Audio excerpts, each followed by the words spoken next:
Alright, hello everyone, an impromptu Sunday stream to illustrate some general points about Old World following a discussion on our Discord about how to think about city specialization and some starting points about the game.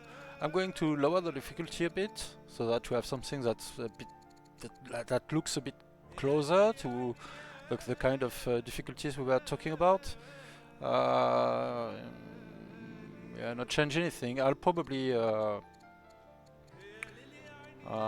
let's pick the default map script, continent, medium map size. We'll probably restart a few times to showcase different situations and things. Let's not go into one city challenge. Let's have undo for demonstration purpose. And yeah, I suppose that should work.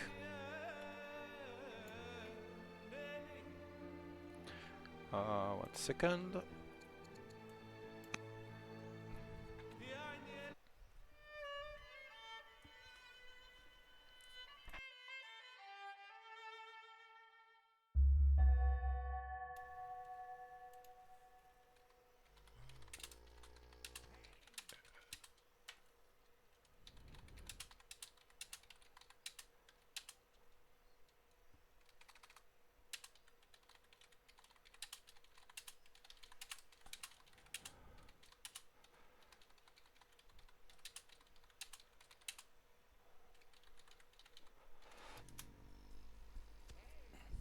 Alright, so one thing we had coming a few times in discussion. So this is just a random map draw. Essentially, the first one was given. I'm on pick later, so there's a few things that come to mind directly here. And yes, part of our discussion was about city categories. So how to think about them, and in particular with one of our members and viewers, Spider, who was using categories such as, let me find it from themselves, something like military, urban, rural, something like that. Which isn't entirely stupid, to be clear, but it just doesn't capture what the categories are for. If you're going to think of cities in terms of categories, I believe, and I'm going to argue that point, that the most useful way to build categories is to ask yourself what the cities are for. And you will want some cities to drive your economy and to drive you forward into the game, which means research a lot, and to give you some production. So typically civics, and we'll get into that. Because to get science, you'll mostly want specialists, and to get specialists, you'll mostly want civics. So actually, there's no really such thing as a civic city that is not a science city, or a science city that is not also a civic city. There are side plays that allow this kind of things, but in general, it's not the most useful way to think about that. So so that's why I'm saying core cities, which will pull your nation forward. Get first to high culture to open up the possibility for wonders. We will make the most of specialists and all that. And you'll want military cities, and military cities you don't really. Their job is to make military units, so you don't really want to invest in other things, because while you're doing other things, you're not making military units out of them. So this start is a bit of a peculiar one. I'm on pick later, so I have options to do other things, but this tells me Persia or Hatti if I'm going to play this game, just because they start with husbandry, so I can do something with those tiles. That's very good growth if I have husbandry. That's no growth at all if I don't. Persia would get me additional orders, and that's cool. We can get into there. Or Hatti is just like generically good, and with so those are the two obvious options in terms of nations. Um, in terms of families, it doesn't scream something especially, but yeah, we can do whatever we want. So your first few cities will probably end up being your core cities. So the distinction between military and core will be important. Like, is it a city you invest in to make military units, or is it a city you invest in to make other stuff? And typically that means civics or well, civics and science. Sometimes there is a case for cities that just like produce civilian units, but it's not that super common. So if we were going for Hati, here the choices would be between riders, landowners, patrons, and traders. Um, these are all three good core families for sure. One thing that's important to note, and that's maybe not put forward enough, is that people identify some form of terrain. No, we haven't gone over that yet. I was saying essentially, I'm using core cities because some cities you'll want to develop to push your overall nation forward, and that typically means research, good science, and that cannot really be split from good civics, because to get good science you'll need specialists, and to get specialists quickly and efficiently you'll need civics. So actually it's the same. Producing civics is often enough to produce science, and if you need raw civics at one point, you just go on council, and that will be that. The military city is a city whose purpose is to make military units, and which means you don't want to waste turns making specialists and all that unless there is really high value out of that. And everything else is whatever city. They might benefit from some form of specialization, but it's really lower down your priorities, because at the end of the day you won't get enough resources, enough everything, enough worker turns to develop all cities to do everything.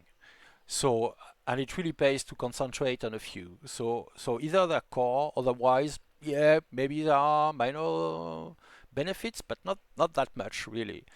Um, and I was going into start consideration. So here you want Hati or Persia because you want to do something with those tiles early from the beginning. Here as Hati, I would probably go landowner actually, because that looks like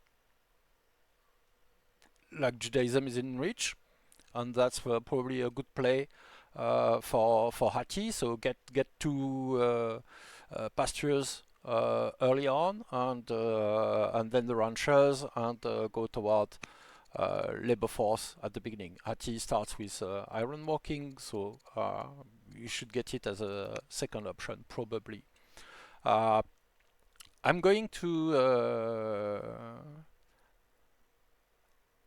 restart the map though, because I want to find something that is not as niche as a husbandry start to illustrate some of the points, but I'm just discussing the peculiarity of this one. And this stream will be very much like that, hopefully driven in part at least by our interactions, what we are discussing and chatting about with viewers, so really very much about answering your questions, but also finding illustrations for some of the points I'll make. So let me just drop a new map and see what it does.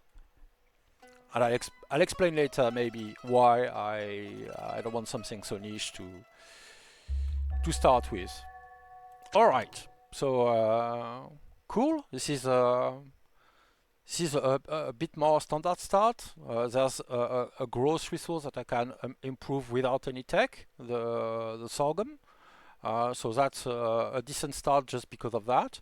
There's marble in the distance, and there are a few resources you really want to pay attention to early on in the game. One is you want growth, because your capital will, if it's not a military center from the beginning, which means funding champion, that's probably the best argument to do that, then it's going to be a core city.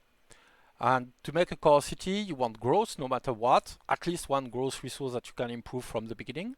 Here it's sorghum, Don't discard sorghum because it doesn't produce as much food as other grains. It still produces as much growth, and that's growth you want to look into, not food. Food is good, you need some, but no, it doesn't matter where you get your farm from, if it's in your first or fifth city. It does matter where you get growth from. So that's important. And then there's marble. That's not quite in reach, but not too far away. So if we found here and we get a shrine or a hamlet or whatever improvement there, we'd get the adjacent tiles, we'd get the marble in territory, we'd get the horses in territory. So that would be cool. So this is looking like a decent core city. I'm getting culture from these tiles. I can improve them from the start. I'm getting some growth here, and I have some avenue for expansion toward cities, toward improvements, resources that will improve the yield of my city. So I'll take a default core family for economy, like sages. They also like the salt. They are a good core family. Why? Because they get you more research, more science from the beginning with the archive. They help you in your start just by getting you random technology. They like salt. They gain extra civics no matter what. And that's awesome. So it's a very, let's say, typical start, but a very good one. So we'll go sages. And also we have the option to find champion somewhere else later. And just to deviate from the standard builder start, I'll go with a scholar. There is a good synergy between scholars and builders, because scholar give you additional research from archives. So this city will get an archive from the beginning because it's a sage city, and that will get me extra research. So let's go. We found out about police. That's good. It means we have a way to acquire these tiles right away. We could start a hamlet directly, but we are going for growth first. Yeah, I mean, it's a way to play, but you get the bonus immediately. I think it's something as newer player you easily get lured by is the long-term play. Like if I found Sage later, I get my free tech later, so maybe it's a more advanced tech. But that's actually a huge bet, and you are delaying your a lot of other things. So here I'm playing on. I'm not playing on competitive mode. I have 14 research per turn. I'm getting my first tech in 5 turns. That's very good. So let's do that. I'm going divination as a consequence. I'm playing on glorious, by the way. This is not the grade. All right. I want to grab my my bonuses, my free ruins, and just like that I got free aristocracy, so that's very useful. Somewhat diminish the value of divination because I don't need divination to go aristocracy anymore, but still generically good, I'd say. This will make an awesome core cities. I'd like to find tribes. I don't know where they are, and I didn't start with a military unit. I do have the opportunity to appoint a general early on, though. I'm going to do that, but maybe play my scout first. Yeah. Alright, so because I played my scout first, I know there's a barbarian site here, and think about it. If I'm not using my unit, then by definition it's useless. So I want to start doing something with it early on, even if it won't be a quick conquest because I'm not like champion and steadfast and all of that.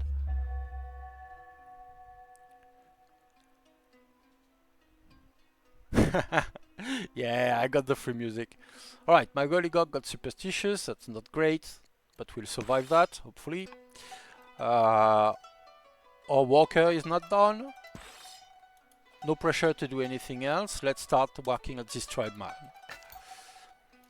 And our scout will just pick the ruin. Easy enough. Can we even get the free rhetoric here? Well, we are on glorious, so actually we could. So That's probably the better play. Well, that's definitely the better play. Getting just a free research here. I can sell wood and stone and all that. Buy the necessary food. Or at least I think I could. Let me check. Yeah, would be expensive, but I can. That's probably a stronger play. But I'm leaving it to you. Do you want me to pick the free tech or just 1 point of discipline? Can work with both. Either, I should say. Right, I'm leaving you a few seconds. Don't take the tech. All right. I already got free aristocracy, so that's piling up free techs at the moment. I'm only on glorious, and I'm probably not completing this game. To be clear, I'm just like illustrating some of the points we mentioned before. So, all right, my worker is done. I don't even want to wait for divination. So I'm getting a hamlet right away. I want access to this tile right now because that will push my civics protection. It will make this city better at what I want from it, which is more science. And more science means more civics. So getting additional civics from a marble stonecutter will be great. Sure, cyan. Yeah, that makes sense. Although I will follow what's Spider. Well, I suppose Abulenin is saying a bit more closely, but sure. Yeah, I'm going to just grab the culture. So harvesting is valuable. Harvesting other things as well, money and all of that, but culture in particular is quite good to, especially early on, to get to developing. I probably should be harvesting these olives if I could. I'm not quite in reach at the moment. All right, let's whack this guy. So, what am I doing with my settler? So, you want to clear a camp early on. Sometime you won't be able to do it. Here, I wasn't able to do it before another unit spawn. Typically, it takes some lucky promotion or general or being a champion or something like that, or often at least.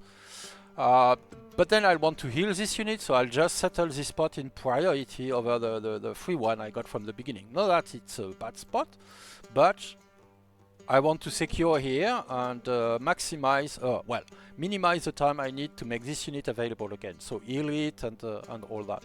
So I'll send my settler in that direction. Once again, not always the right play, but typically a good idea and something you want to consider. And let's keep exploring around in the meantime. What should Pela be doing? So that's a somewhat rule of thumb. That's not always a good thing to do, but if you have a grain farm, especially if it's on the edge of your territory, here it gains me additional time, get a farmer. Yeah, it's only 6 food, but don't look at the food, look at the growth. Sorghum or wheat or barley, doesn't matter, you get the same growth. I want to push the growth of my city. So that's why I'm getting this farmer right now. It will help me make settlers quicker, make worker quicker. My city will grow and get me additional citizens to get more specialists, and I'll want that. You need growth and you need civics to make a core city. And don't overlook the growth part. Alright. Keep exploring. I want to keep to the forest for now. Right, we got divination. We're going to do something very standard. Pick the freestone, it's valuable. I'm going to send my settler around to not tempt this guy too much. And just because not everyone knows, not that it's super valuable, but I'll harvest with my settler because I'm just right there. And you can do that. It's not only scout that can harvest. Settlers can do that, workers can do that. And sometimes it's a little bit of resource that you can get, and not a bad idea. If I was sending a settler in that direction, I might use it to harvest the olives on my way.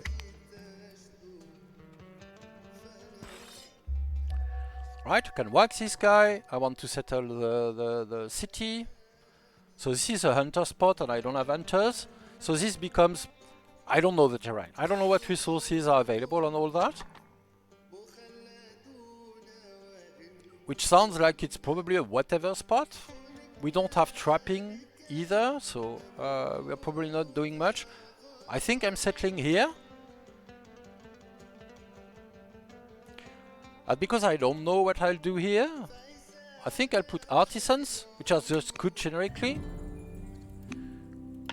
And I'll want champions somewhere, but ideally I'd find ore to put them down, which I don't see around us. I haven't seen ore. Maybe there is some around here somewhere.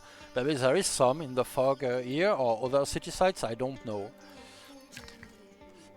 And I cannot get the camps yet because I don't have trapping. So I'll just. That's a useful number to know. That's move and start an improvement because you need the 3 orders to chop, clear cut, start the improvement. That's some like very basic pattern recognition in old world. You will want to do that. I have nothing great to do. I might be going for another walker right away. But I think I'm going to get a slow warrior. You want units, even if it's slow, it's still valuable. Oh, alright. Excellent intervention, Spider. No, it's not a good artisan spot because of the wood and eels. I think that's a wrong way to look at this family.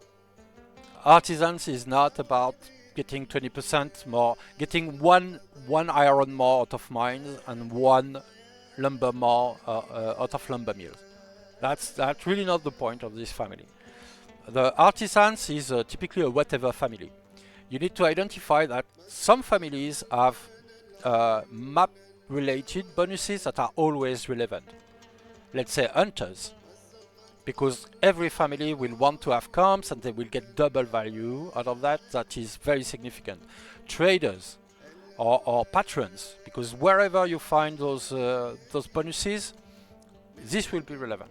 Artisans are not one of these families. They are not very map dependent.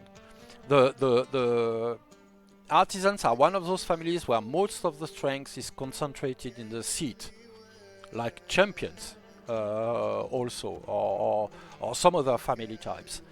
So if you want an artisan seat, it's for the seat. It's not for the family. You don't care about that. What else would you care about funding artisans later? Maybe, is it a coastal city? If you're going to want ships at one point, you probably want to make them out of artisan family because they're cheaper. But that's a lot more significant than lumber mills that I don't have access to at the moment anyway, or an extra iron from each mine. That's the 20% from mines and lumber mills. Yeah, it can be a consideration, but you're probably making a better decision if you just ignore that by default. It's a red herring.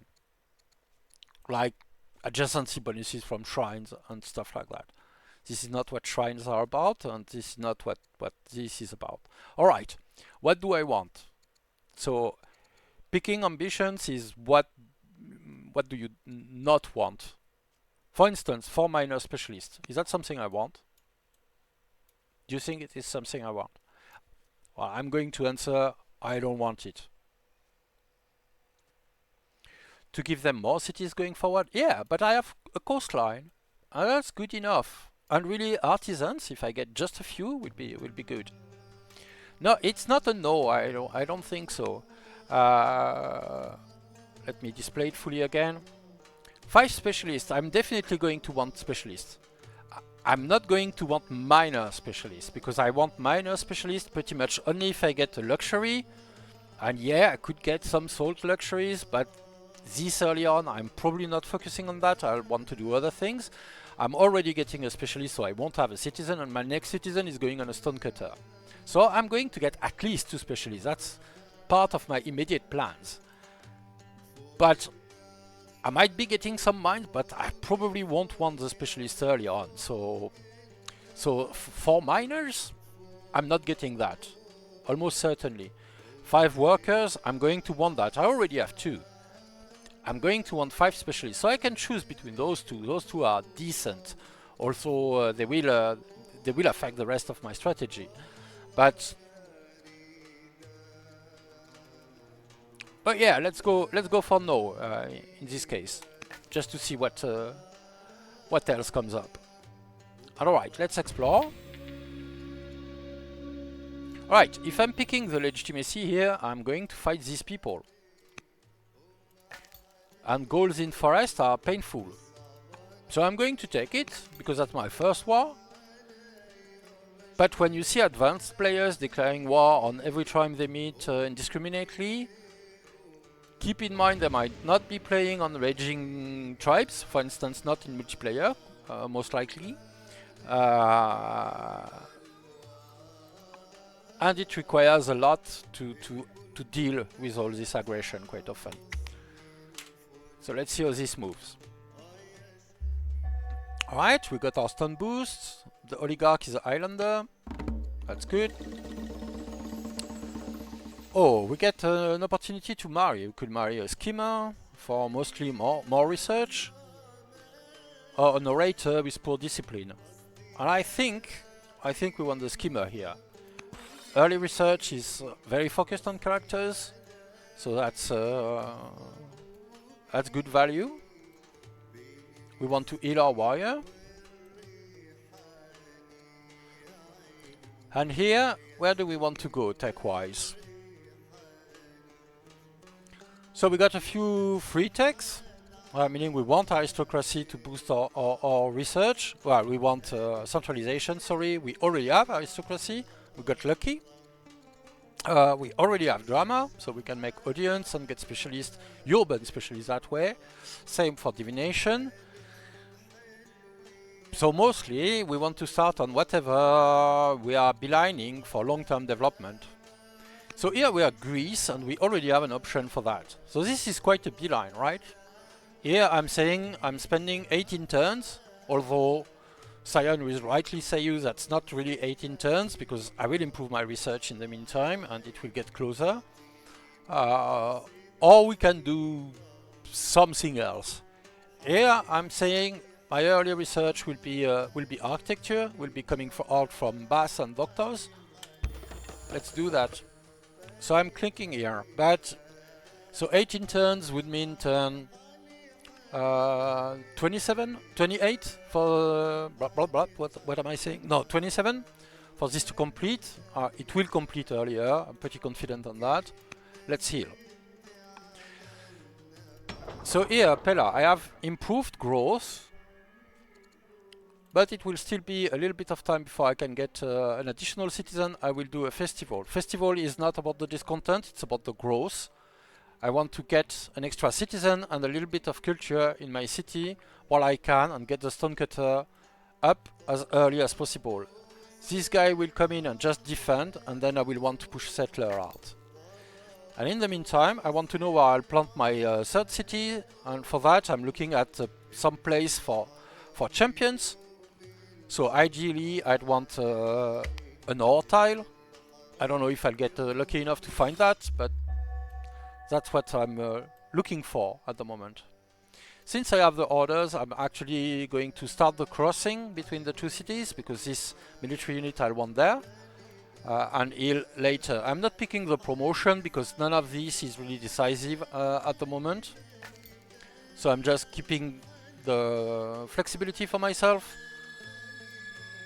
Alright, I'm picking the Ancient Ruin, Legitimacy and becoming doomed, paying some legitimacy, becoming pious, and Perdicas would be heir.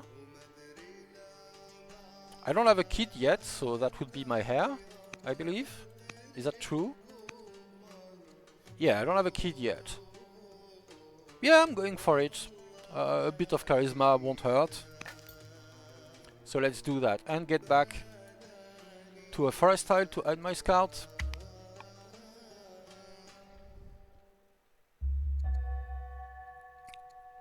Alright, bonus opinion from my queen. Well, penalty opinion, but that would push her into upset, and I would get only 50% of the bonus. So I'm losing 2 research, which is 10% of my research at this point. So I don't really want to do that. There is no benefit from this trait, but I'm investing just to not lose something at the moment. Well, investing, I'm paying not to lose something. Alright, we got our our first quarry. We can get our stonecutter as soon as this works. As soon as we have the citizens, so that's why we went for the festival for. Probably getting the salt for a bit of money and extra culture. Or I could go for the Odeon, but there's no tile I'm really in love with for an Odeon. I think here would be decent.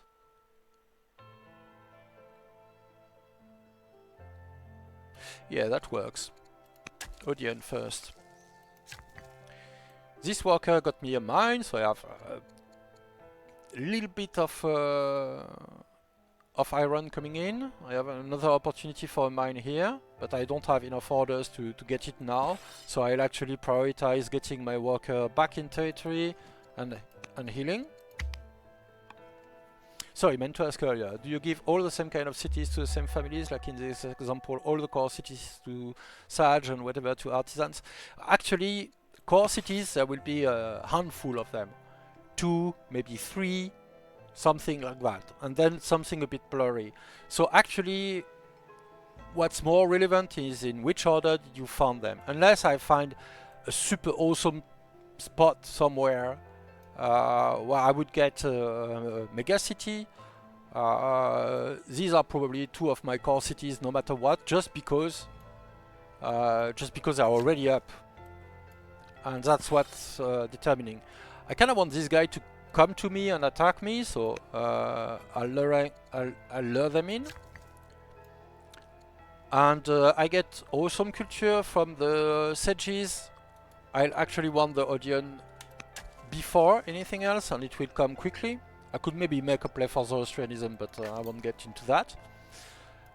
For this demo, we are finding Numidians. The event doesn't even try to lure us with legitimacy for war, so no need to declare, which is just as well. Could gain a militia, which is not without interest, or we could get 6 orders. We don't really know what to do with 6 orders, so we've already moved most of our units. We could do something with our scout and get a little bit of money, but that's not huge. I'm picking the militia, and with that, so I'm favoring heals when I can, when I'm exploring, because I get extra visibility from that. But mostly, it's more important to save my scout at the end. Here I'm not at war with the Numidian, so it's not an absolute requirement, but it's a good habit to take. Right, wonders are getting started. Could be a bit quicker, but we don't need to. Right, Pella is done with its farmer and its festival. Second specialist, stonecutter, which will vastly improve my civics protection. This tile will be 2 for the marble quarry in itself and 2 more for the stonecutter, so quite valuable. And we'll accelerate our way a little bit. We really want to expand more.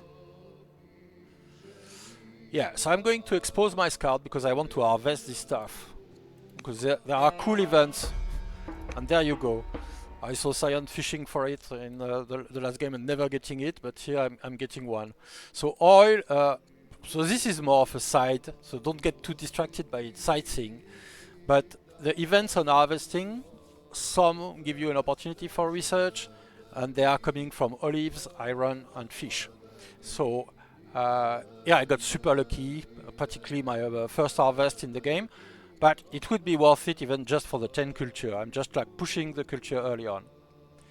So on the Odeon, why not next to the hamlet? Because the only spot that is available that would be eligible for an Odeon that is next to the hamlet is also next to my capital. And I kind of want to keep those spots for potential wonders with requirement for adjacency to the city. So that's one thing.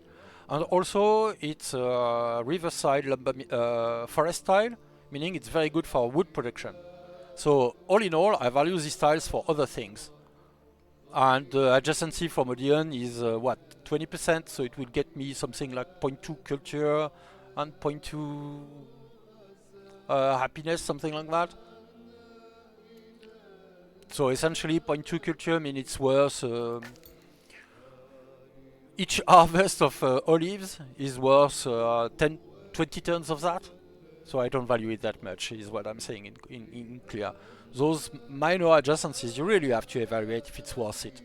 And often it's not really. Anyway, I'll still benefit from it, so I'm picking the research.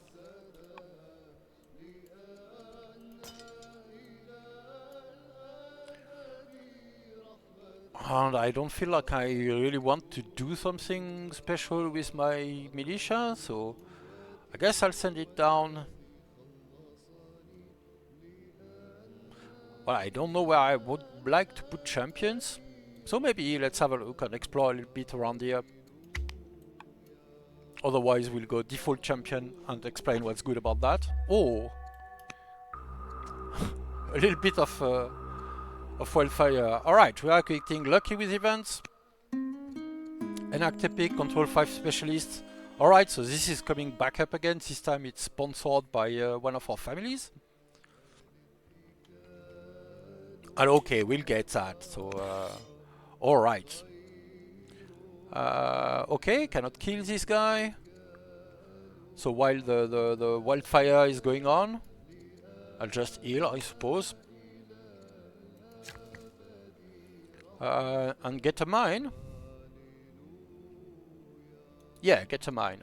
Oh, alright. Why did I put the onion here? Because I want to join my coast to benefit from the coastal movement. So that's part of the reason for that. It's more valuable than going inland at the moment for my expansion. Or at least I rate it as more valuable. And here I know I'm not getting any kind of events because I just got one and there's a minimum wait time before that. But the culture is valuable enough. I just got Pella to developing. And I'm definitely picking, alright, I'm lucky with that because that's a judge, right? And now I really want a champion city because this is a judge without family. I can appoint it anywhere and I could demonstrate why a judge is good, in particular when you have when you are starting to want a military city. Well, I guess the opinion wouldn't hurt, but it will decay quite quickly as well, so I'm just picking the culture for now. And hiding my scouts.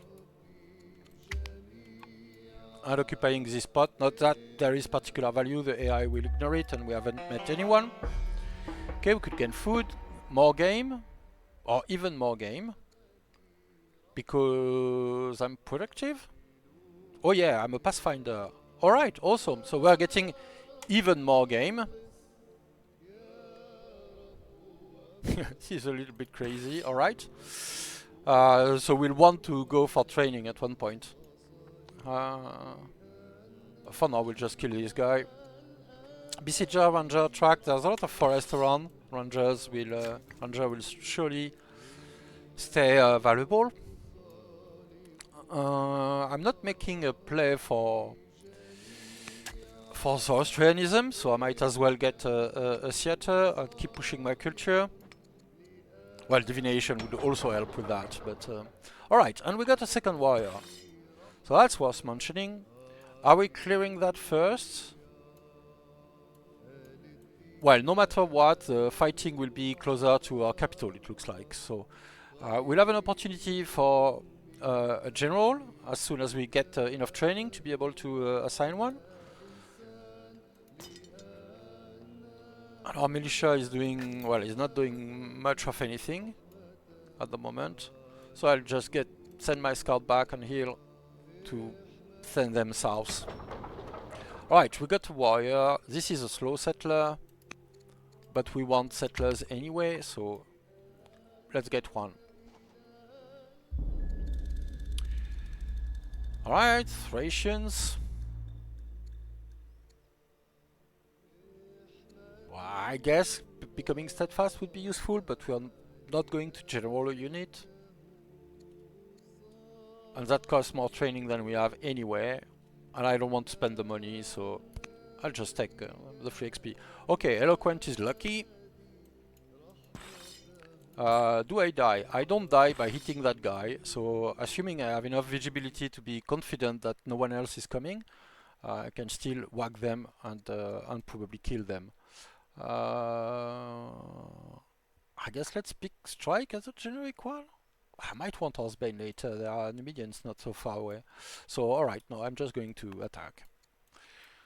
Okay, Pella is done with whatever it was doing, getting another specialist. We've picked the ambition to get 5 specialists, so we will want more, in particular poets.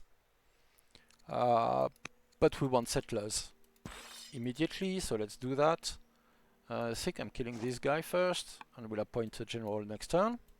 I should have done that in the other order to get more XP on the general, as well as the unit. Alright, I'm risking myself to get the ruin right now. The resources sound pretty good. Good opinion from the Numidians, probably protect me from them. They're not that strong, but okay. I think I'm just picking the resources, right? That just accelerates me. And can hand on trees. That's good. I didn't know I would have a safe tile to park on, but I do. Alright, I'm getting extra lucky with the free text this game. So, alright, let's go for it. Right, free forestry, awesome. I do want to heal my warrior and appoint a general on the second one. And I think we'll appoint the oligarch. Yeah, especially as an islander, that's good value. And okay, let's see what we see around here.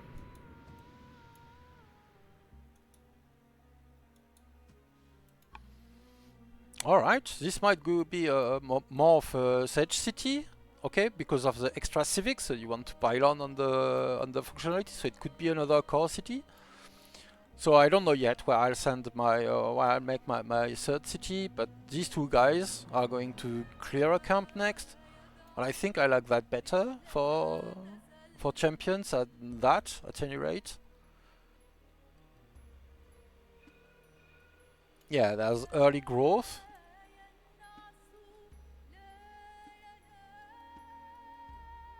Decent culture at a later point, not that it really matters now. Sorry, meant to ask earlier, so do you give all the same kind of cities, Odeon, why not next to Hamlet? Oh yeah. Are there any adjacencies you consider worth prioritizing over a factor? The military building, perhaps?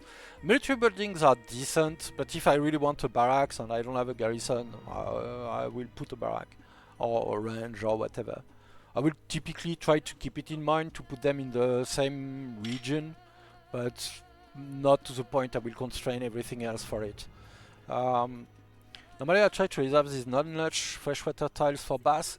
Yeah, but I mean 1, 2, 3, 4, 5, 6, 7, 8 just in territory, and there are additional ones in there. There are plenty of tiles that are beside freshwater that I could use for bass, so there's really no constraint on that. If they were limited, I would try to reserve them, but they're not. So I don't care. Here I'm having alpha out of expanding towards this tile to get additional territory in my for my city where I could put anything.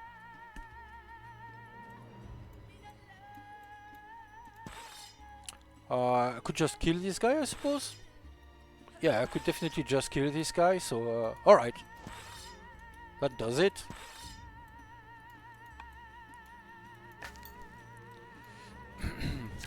And this worker, so the city is not developing yet.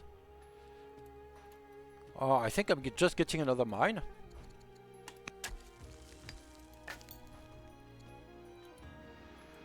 Yeah, this looked like a sage city because of the marble.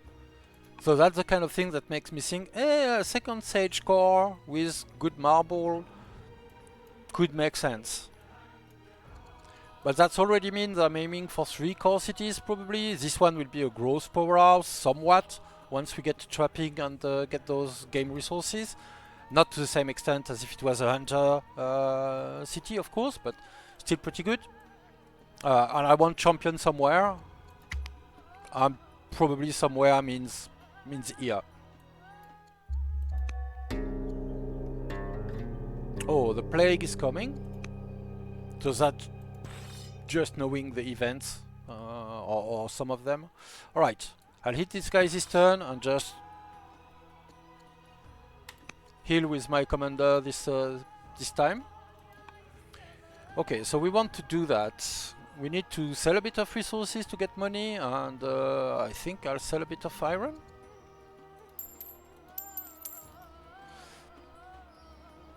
So this, for most calamities, you're not sure if there will be a calamity yet. Here, the plague. The theme is clear enough. It's about a disease, clearly, fever, chills, rashes. But it will mitigate the effect or give you an opportunity to mitigate the effect if it turns out to happen. So I'll invest for that. Plague is very painful, especially as I'm training settlers. Yeah, let's send my kid to philosophy and see what happens. Happiness level for stone? Just XP. I kinda don't want to spend my stone, but happiness level is very good. And why is it very good? First, it destroys the happiness level. So, meaning that all the discontent accumulated since the start of the game, I'm losing it again. And that's immediately 5% more research, which is not huge, but it's still something. So, alright, we'll invest.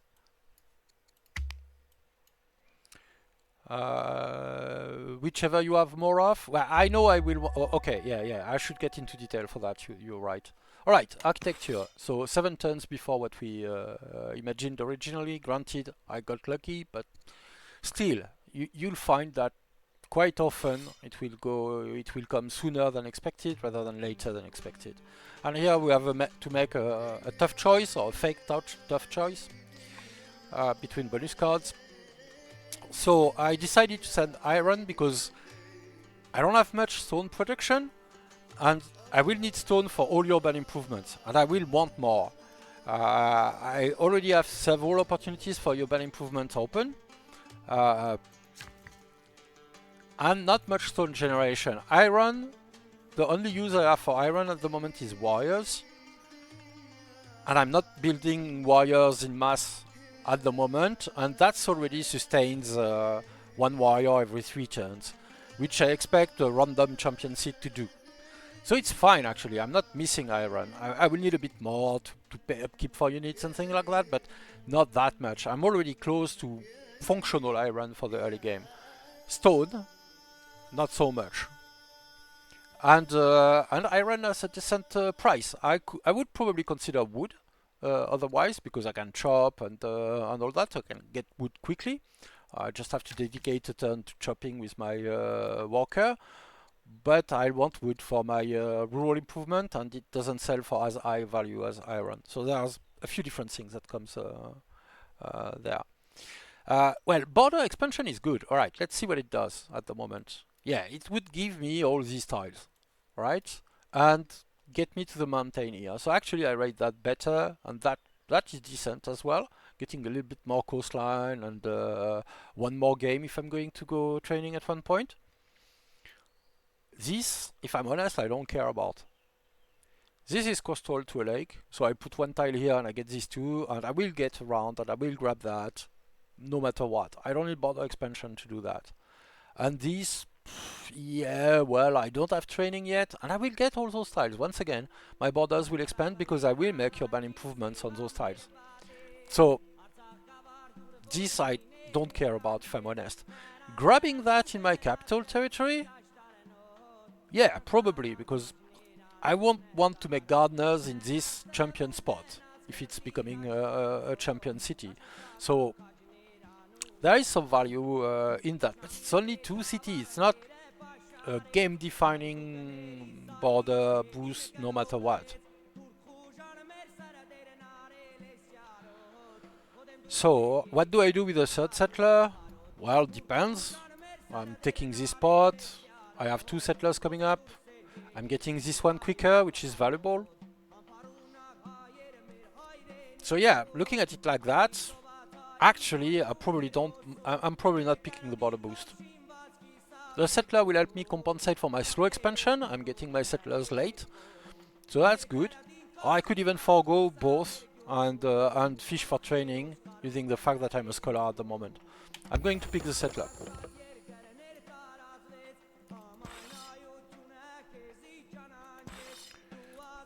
Alright, let's kill this guy. Do I keep slow killing them? I kinda don't want to spend the orders to move out actually. Yeah, I should probably have swapped positions, but yeah, I'll just go out and heal actually. There's less chance that they hit me, and I'll kill them next turn. That's good enough for what I'm trying to do, so...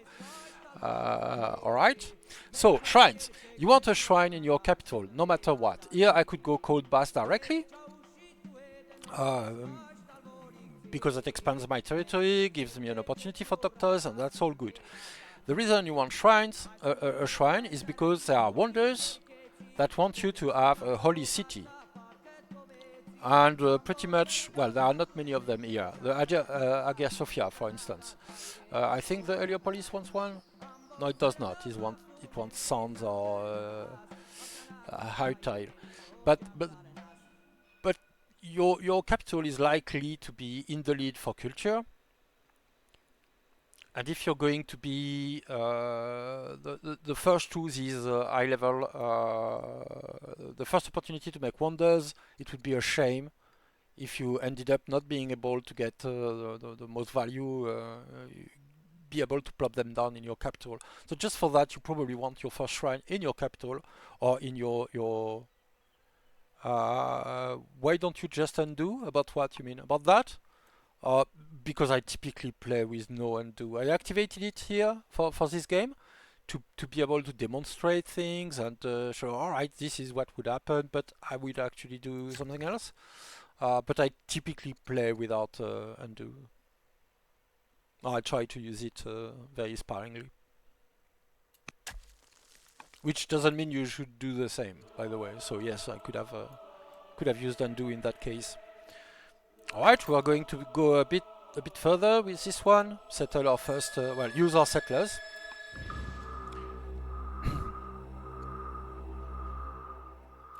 Yeah, I'm just getting done right now. And with that, apparently I met with the Scythians. Apparently I can get peace and become a scholar. Just get a wisdom point out of it.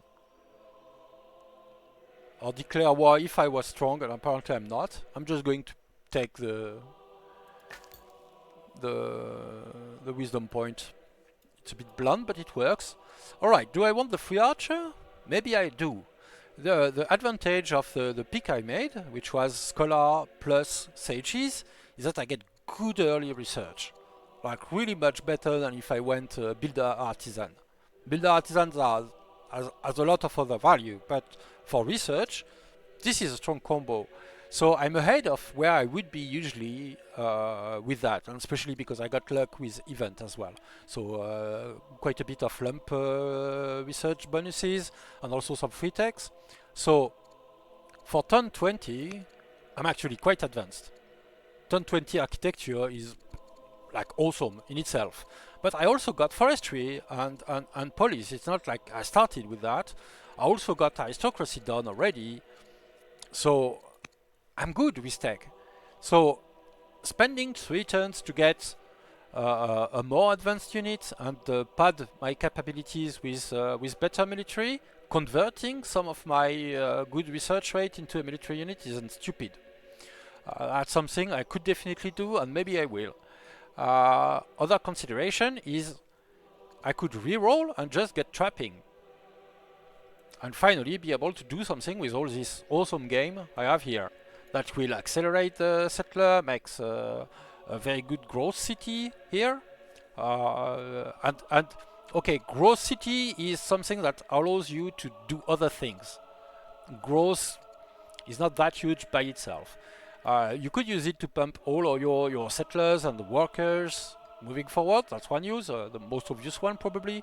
Another one is to leverage elder poets and the fact that they produce civics per citizen or other bonuses per citizens. If you're a trader specifically, or if you can get a kuning governor, pumping caravans out of them can be very good as well. Um, so there are definitely uses, but it's not something to like super focus if you don't know what you're going to do with that growth later on. Alright, I'm sending this guy south because this spot is already cleared. I will get another settler. This one will be more in time for when I clear those bombs. So what do you think? Should I pick the free archer or should I go trapping? Both are valid, I believe. There's even something to be said for administration just to get a granary somewhere here. Yeah, so you were asking about like adjacencies that matters. Granaries matter, and they matter adjacent to grain, specifically to grain. Granaries are not about boosting super lush farms to get food. That's a benefit of them, but that's really a side benefit.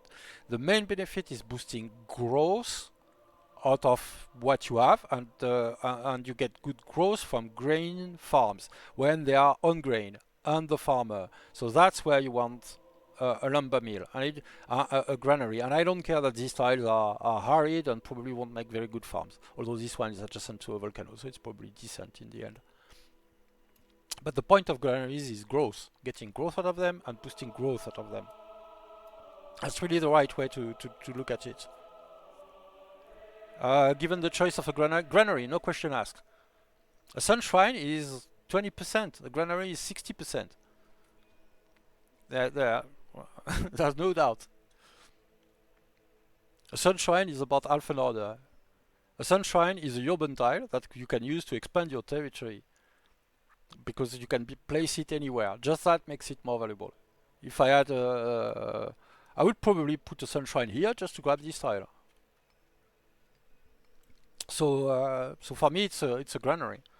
If I put a sunshine there, it means I can't put a granary there.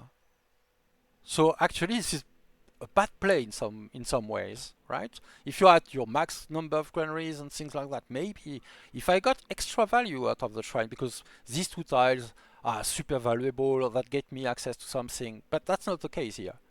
There's nothing like that. If I want to expand north, I just build here or here because I can.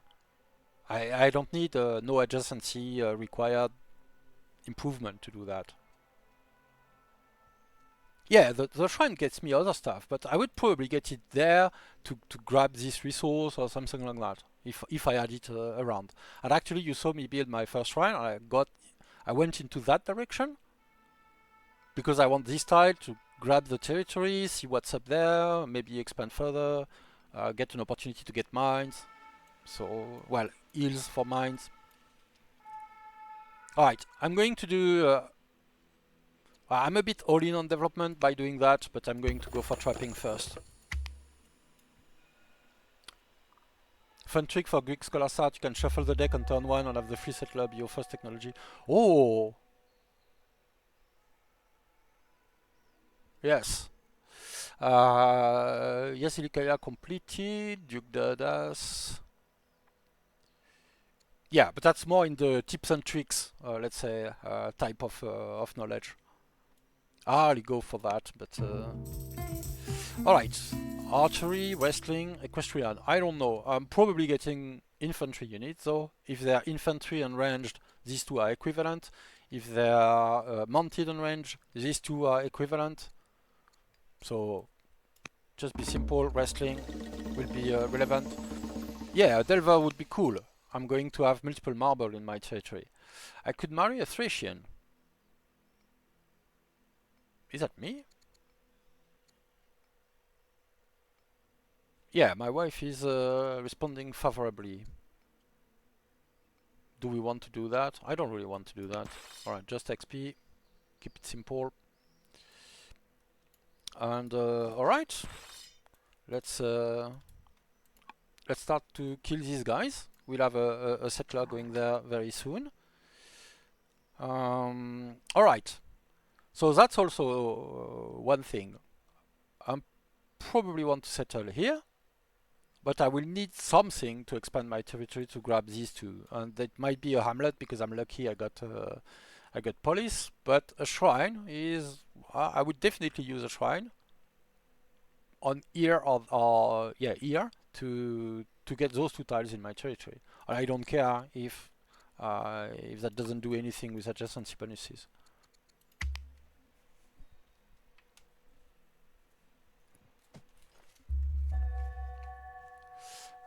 Oh, the oligarch is severely healed. Let's have him kill someone in the meantime, maybe. Okay, I don't have a choice. If I'm lucky, I get eloquent. If I'm unlucky, I get uncouth. Uncouth. All right. I got enough luck early on, though. All right, we already have a philosophy student. Let's send this guy to study whatever. Really, we are happy. I'm defaulting to OCC, which I tend to play a lot. So I picked commerce and philosophy because these are the two that opens up the possibility to get a builder. Alright, time to pick. It doesn't change anything even that way, so the way rounding works means it's often insignificant. I get super lucky with the event. -1 discipline or +1 discipline and discontent. I'm going to take the plus discipline and the discontent. Yeah, that maybe wasn't great. I should have I didn't expect my hero to win, to just like kill the unit and move forward. So I expected they would still be adjacent. So that's one case where, yeah, I would consider it, let's say, cheating a bit. Okay, because if I attack here, I get the bonus from being adjacent to this guy, so 1 extra point of damage compared to that. But compared to not having the 25%. But that's using knowledge I'm not supposed to have, so I'm going to play it same way as what I did originally. Alright. Yes, founding, and here I'm going to found a Sage City. So that's a use case because this marble will be much better exploited by a Sage City. I will double down on families I've already funded, taking a penalty for using the same family. But this penalty will be temporary as soon as I fund the third family, and that will come very soon, next turn, most likely, so it doesn't matter much. And this is just a better Sage spot with this marble, right? I won't have easy growth, but everything else is there for a core city, so yeah, alright. Let's go there. Yeah, so I could pick stats for the Duke, but lose some myself. I typically don't like that. Having them undead or undead, I never know how I should say that, is valuable, or at least okay. And I think I'm sending my settler forward. I'm putting them here just because they are in a harder reach for the tribes. And if I get lucky and this tile becomes harvestable next turn, I can harvest it again with my settler. That's the reason I'm doing this kind of, well, maybe not this kind, but this movement, this one precisely. Alright, got trapping, so we can do something with that, but we don't have the orders. And here I think I want mill drill. And this is not always a recommendation, but here I want a worker. I will want this city to develop. And I could get a worker from someplace else, but yeah, I will want enough of them that that's not enough. So I can get Festival 2 in 3 turns, and I'm going to do that. I'm actually getting a citizen next turn, so I could start working on a specialist next turn, but my food isn't so great, and the civics will be good. The additional culture and happiness will be good, so I'll be doing that. Inquiry wouldn't be stupid. Olympiads neither, if I wanted training.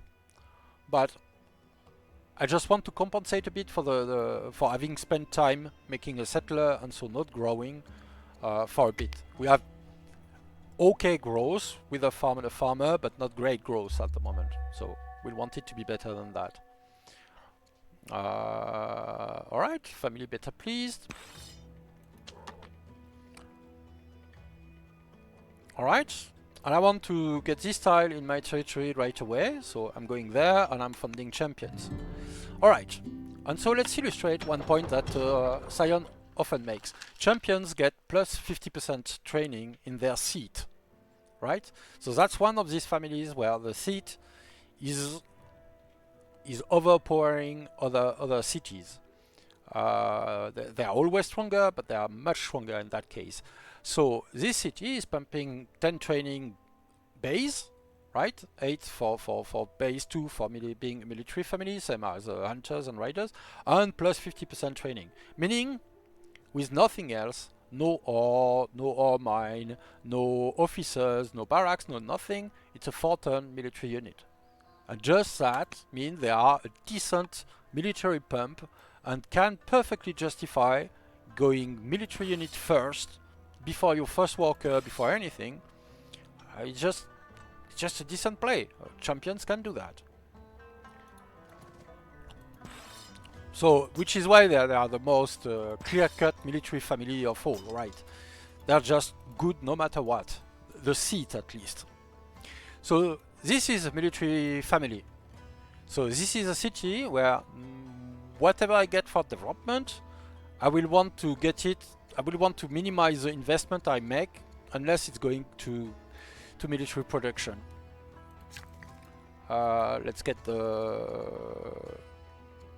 Oh yes, I can make lumber mills already. Forgot about that. But let's get the game camp. Alright. And so we find ourselves with 2.5 military units here, so we can clear camps relatively efficiently. Although we'll want to heal our units first. The Duke Aristander, who's that? 12 years old, uncuff. Doesn't poet remove uncuff? No, not even. You can be an uncuff poet, right? Charles Bukowski, I suppose. Well, no, he's not uncuff.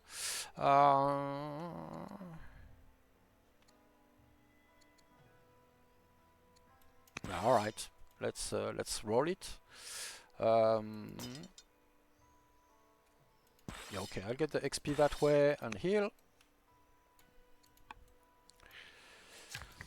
Right, got some more tiles. And if you're making a core city, you want it to get room for expansion, you want it to get good resources, to get whatever, because these are the cities that are going to power your empire. So I would be very tempted, I am very tempted right now, of just getting another shrine here.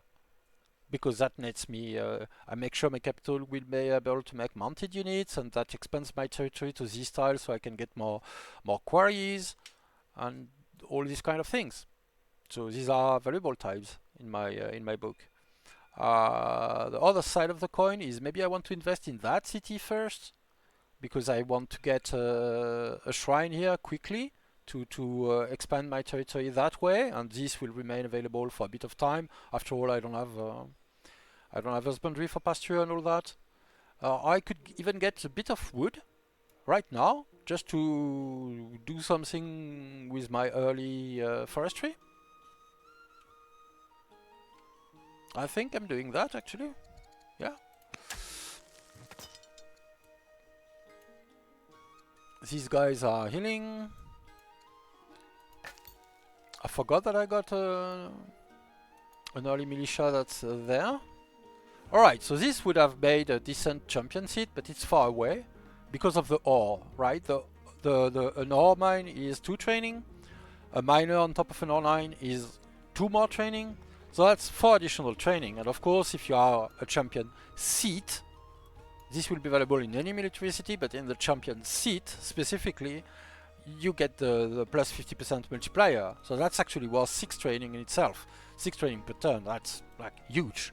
That's almost doubling default city production.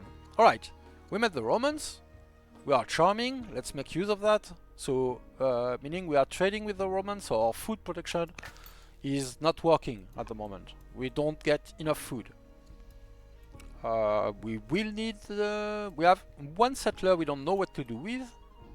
Meaning we will clear that and get this spot, probably. But we'll also get a lot more food by just developing Olympus and making the most out of this game. And resourceless farms, really, that's only something I build if I really need food. Here I didn't need food unless I funded until 4 cities were funded and the fifth one with a settler paid for. So really there's no emergency. I'm probably not getting random farms just because of that. Yeah, and if I have nothing better to do, then I won't do anything better. I'd like to... Oh, I forgot completely that I could tutor for free because I'm a scholar. Of course that's a perk and I should have used it. So let's do that.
Oops, sorry, muted by mistake. So I'll go over that a little bit. I was explaining that getting a lumber mill here would get me plus 20% compared to a lumber mill here, let's say, because this is an artisan family. So I'd get one more wood from the lumber mill. But this one is riverside, as is this one, or any of those. So these are all better actually. These are all a lot more significant because they're riverside. And even if I put an artisan family here to get one more wood, it would still be one more wood. It doesn't matter if it's a random one or if it's a riverside one. Multipliers don't compound. So a 20% multiplier is always just a 20% multiplier, and the baseline production of any rural improvement is 5, so you're getting one more. 20% on a farm is one food, 20% on a lumber mill is one wood, etc. Doesn't matter about anything else really, so 20% is just not very significant, whatever else we are considering. Okay, I just want to expand my territories of these tiles. I value the culture there. I'll get a good Shrine of Poseidon, no doubt, with the coastal cities. So I'll just get a hamlet here to expand my territory. I kinda want to heal first, and I think I'll do it. I could get a hero. Are they herbalists? That's the only thing I would consider. Accelerate things. Alright, no, I'll get Ranger first and heal. And I'll move back a bit and heal, so that they have to move in to attack my units.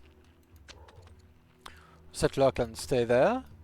Okay, I got an additional warrior, and these ones are steadfast because this is a military family, so they would be extra useful for that. But let's keep pumping warriors. Right, this city is just twice as efficient as this one to make warriors. So this city's job is to make military units, period. No longer commerce student? Yeah, sure. And the prince is a builder. Right, so that's strong. Good. That's another... Why don't they like me? Oh, because they're proud. Yeah, that's less than ideal. I could tutor this uncouth, extravagant poet.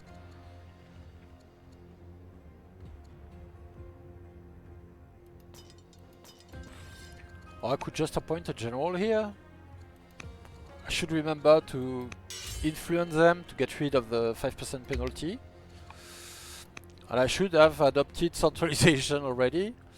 And probably started to make baths as well, since I have architecture. And with that in mind, I actually want more workers in my capital to use these development capabilities that I've unlocked. Yeah, I'll occupy the tile.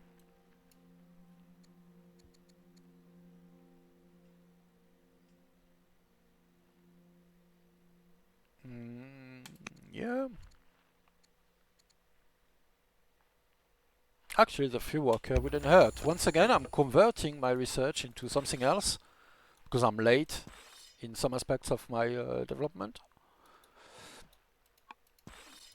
But my research is good for this stage in the game, or decent at least. And now that I got this guy, I can make bath, and these are riverside tiles, and they're good. I think I want it here, just to start my expansion. I don't have the orders to start right now. But yeah, let's go there. Got a walker. I could get a woodcutter, which wouldn't be absurd. Or I could get the civics to get quick money. Not sure what I'm doing south, probably defending from raids. So this military unit will come back down, I think. I'll just get another worker, because it will help my capital as well.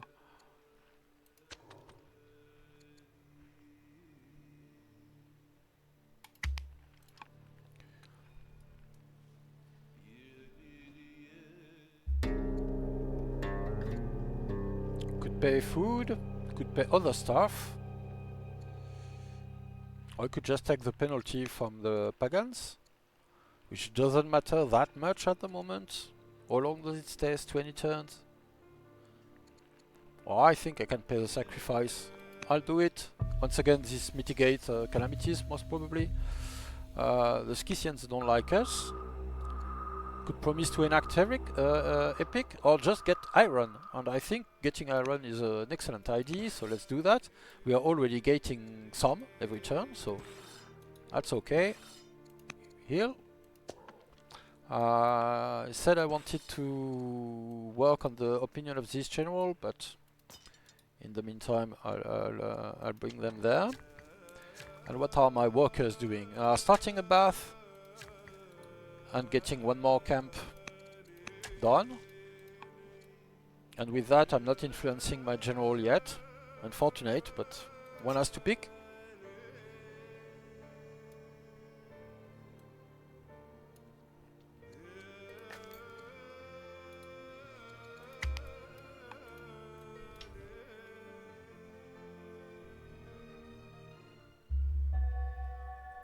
Tribal raid from the Scythians, unfortunate. Oh, a witty one this time.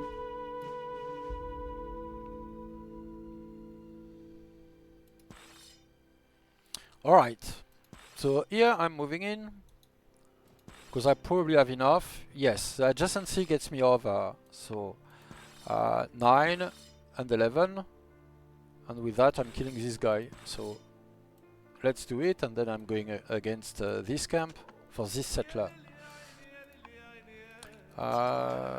This is less than ideal though, so I should have done that first.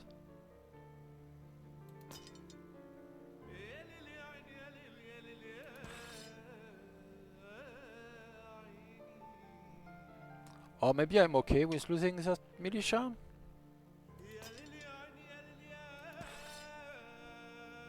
I think I am. Yeah. So I'm condemning this guy. They'll die with the attacks, but I can kill each one in one turn after that, so that will be okay.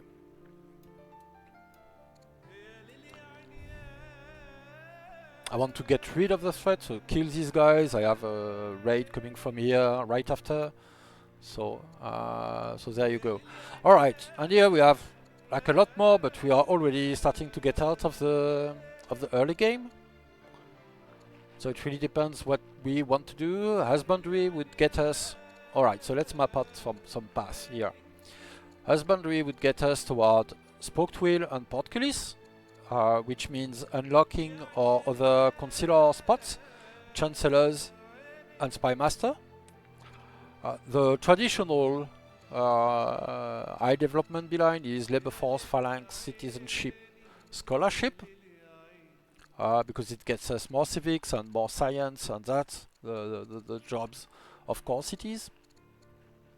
Monasticism is a side way to go there, but without a religion having spread to us, it's not that clear that we would get value out of it.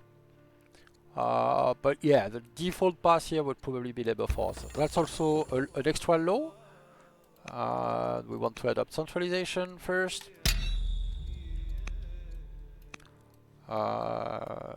And yeah, and I can keep playing that. Citizenship, scholarship were nerfed recently. Yeah, but they were nerfed because they were too strong. It doesn't make them bad at the moment. Like, in your core cities, you really want to develop your research, and that requires specialists. And specialists require civics. So the courthouse line was providing plus 100% in total before it was nerfed. Now it offers 90%. It's still very close to it. The specialists on them are still scribes, still provide additional civics. They're still urban specialists. The courthouse improvements still boost my shrine as Greece. There's a lot to be said for citizenship. Legal code, additional civics per law will probably pay for all your law upkeep and give you base civics to adopt any other law, so it's still super good. Scholarship unlocks sorry. unlocks library, so the library line, which is multiplier for your research, and you will get a lot of base research with sages and with doctors on math because we got architecture. So it's still valuable. It's not as strong as it was. It's not as game defining as it was, but it's strong. And we just put an absurd buff on guilds, and guilds and elites are both very strong. So you have a continuation to scholarship now that is also very powerful. If you want to get like instant elder specialists, that's the path. If you want to bonk your orders to get a devastating alpha strike, that also works.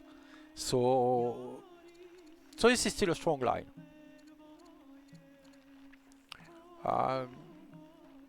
There's a lot to be said for many other paths. You could go for machinery, but these paths, going machinery or composite bow, if you're doing that, you're probably going for a timing attack. You probably want to have the use the boost to supplement your economy, get the free ballista, get the free crossbowmen at hydraulics in particular. Maybe go mana for the 2 free longbowmen. So implying you're going to fight someone. And typically that's not what newer players feel most comfortable with. Because if you go one of these lines and get these bonuses and then keep developing your country, you're not doing anything with it. So you don't realize the value out of it. Getting at least 1 military city and just pumping units out of there, it will make you look a little bit tougher, make the AI a bit less likely to declare on you, will make it easier to deal with raiders. It will have value even if you're not going to play a more military-oriented game. Whereas trying to hit a timing where you get some particularly valuable unit early on, it's only valuable if you're going to use it. So unless there are newer players who are inclined to this kind of play. So if you are among them, yeah, that works. You can make those timing work. Definitely, it's very good. But that's maybe not the easiest path for you if you're looking to build and to grow your empire up.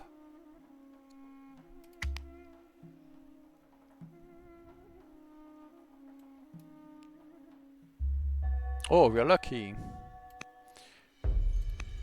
We'll look at... Alright, we are meeting people. I was saying we are lucky because we got a forest, so that will protect our guy standing on this tile. And we'll get the adjacency as well from being here. So you see, 5 damage, not 4, because I got the adjacency bonus. And maybe strikes get me over the number and I get to 6. No, I don't. Alright. But we are making some progress, a little bit here. I lost a unit, so that was my militia. We knew that would happen. Alright, there's a melee unit there, so the forest won't help, but it should be enough still to protect this guy a little bit. We are sending our second warrior in that direction, most probably. No early declaration of war. You can do that if you're scientific. If you're not, don't do it. Alright, even if they're far away and it might be a funny war when they don't do anything, the AI will see, oh, he's at war with someone. He's probably busy. He's probably occupied. It makes it more like it makes you look weaker. So don't do that. Essentially, don't be at war with everyone because it doesn't matter they're far away. If you don't want a neighbor to declare war or something like that. And yes, it works that way. Yes, there is a factor that makes you look weaker that way. That's an important thing to use. It's often worth truthing people far away, even if the war wasn't doing anything, just because it makes you look a bit stronger indirectly. All right, you can go philosophy as well, son. Right, we could get... right, this is very decent. Ah, no. Alright, I was misreading. I was reading religion opinion, but no. We get good foreign opinion here, or we would if this guy wasn't disappointed by us.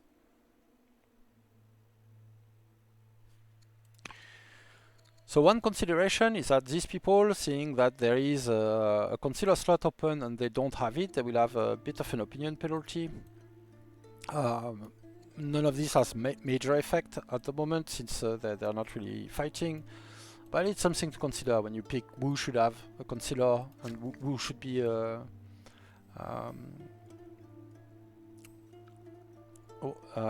ambassador or other concealer spot in this context. Could get the theater. I think I want the Shrine of Poseidon here. That's a bit of money. Well, maybe that's not a priority at all. I should be looking at everything else. Yes, I'm fighting here, so I want another steadfast warrior to help me. And yeah, one more, sure. And look at this. This is a city that I didn't do anything in, but it has a job. It's doing something. It's generating military units for me. Not super quickly. If you got an ore miner, this would be 2 turns, or if you got additional stuff, I don't know, barracks, whatever. But 4 years basic unit is already very valuable early on. It means my other cities don't have to do anything like that, and I'm somewhat solid against this aggression, and we'll have the raider wave coming in around turn 30, this kind of stuff, and we're pretty much fine with it. We don't have to think much about it. We haven't had to sacrifice much to get that, so that's very valuable. All right, completed a worker. Let's get yet more champion warriors. Yeah, they're good.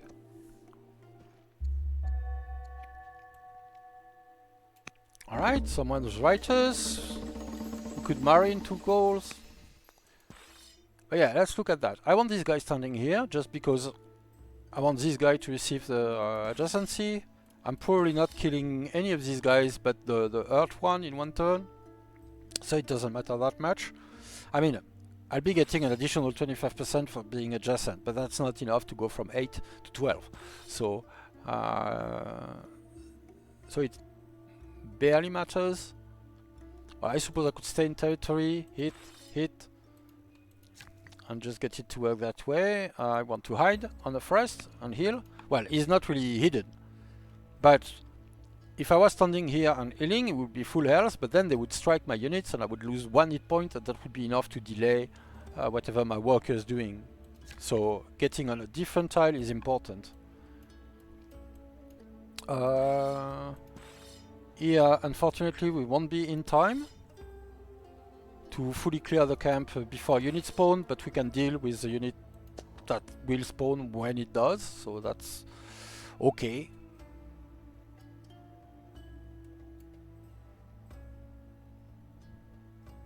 Could make it spawn on the other side as well. I don't know if they will attack my settler if I come here or there, or if they would try to defend in priority. And also, let me look. No, the camp doesn't develop next turn, so that's fine.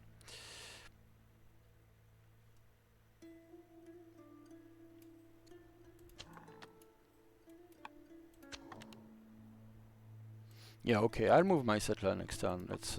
Let's keep it simple. Alright, move and get the camp.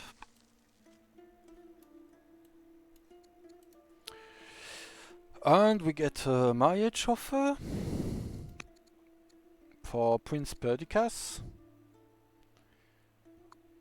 Could marry a tactician or a commander.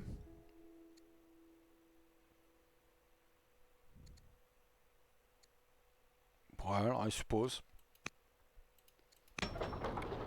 Alright, cost me a legitimacy, but not that much, and it relieves a little bit of pressure from the goals. They are far away, but they're probably, we're getting close to raiding season, so that will still be valuable. Remove a bit of pressure. Labor force also goes to navigation, which is not on the straight beeline, but very valuable. You want it early in most scenarios. I think we have enough workers for just now. We are barely positive in food, so we might want some extra farms as well. I think I'm picking the 1 turn treasury just because it's 1 turn. Are riders feeling stronger after the change? Well, they get an extra order from their seat, so yes, they feel stronger because they are stronger. I would say they probably need something more. Still. Personal opinion, all that. Yeah, clear them. Kill.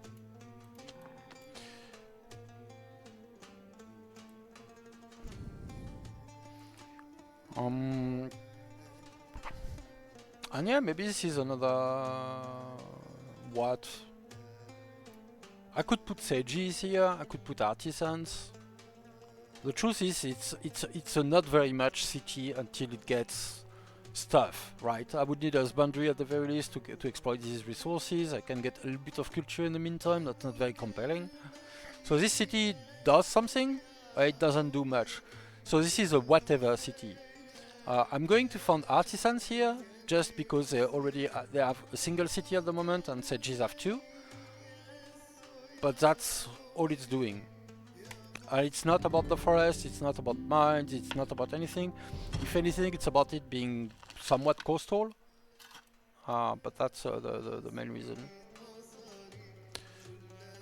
Alright. And let's deal with our raiders here. 10-8, so I'm killing this guy, which is quite valuable. This one isn't as dangerous because they're ranged. So standing on forest, they're not doing much damage. The guy I just killed would have killed one of my units. Alright, and I make a quarry. And I think that's a decent enough example on how to go about like early games and how to pick all that. So if you wish, I can push on with this game. I got quite a bit of luck. This is just turn 33 and we are decently advanced, we are making good progress and all that. Here I would reroll for navigation because I want serfdom or colonies, probably serfdom. That's what I would do, or I just reroll the map and we look at another start and what it looks like and how we would go about playing the early game. And maybe that's better to try to teach something about the early game and the way you would like to sit about your city spots. Which one of the cities you have now are core and which one are not? I would consider this one, my capital, as core, for sure. It's pumping more culture, it's getting close to strong. I already invested a base. It's responsible for part of my research and has an opportunity to become a lot more efficient for that. These shapes, like, it could become core because it has good marble and could have good enough civics to catch up to the fact that it was funded third. And this one could become core just because it's an artisan seat. So if I decide to get a theater here, I'll get it in 3 turns instead of 5. Or if I get a shrine here, I'll get it in 2 turns instead of 4. And I can just expand quickly and all that. But maybe not the cleanest demonstration. This is a military city. Everything else I'll find will be whatever, most likely. Unless there is something awesome there. If there is core, if there is or for another reason I found champion, maybe because it's close to the border to another city, it might be a kind of a lesser military city where I'll pump some units, not as efficiently as a seat, something like that. But yeah, this convinces me that probably want to look at another start and go through that again. What are the whatever city focusing on building doing? Not much. The truth is, your cities, without some way to improve their civics protection or their training protection, won't be very productive. So they can do slow stuff. Sometimes people ignore those cities because it's 8-turn warriors and it doesn't feel very good. But the truth is, it's still one more warrior. And if you're not making a specialist, then this civics goes to your stockpile and it helps your stockpile. And because they're valuable for your stockpile and their build queue is still valuable. you don't have to have an awesome production for production to have some value, and you want some territory to get lumber mills and to get food and to get this stuff. What I'm saying is that these cities you shouldn't try to invest into making them awesome civics powerhouse or awesome training powerhouse unless you have something more that makes it worth investing in. But getting more territory, so you get more visibility on the map, you get some VPs, you get something. So let's say you're clerics and you get more out of your monasteries. When you get there, get a monastery there. The monk will be good and all that. Yeah, it's 888 base from new cities. Correct. And you'll get +2 training in military families, +2 civics in patrons and sages, from +1 to +6 civics in a statesman city, so they're very good for core as well.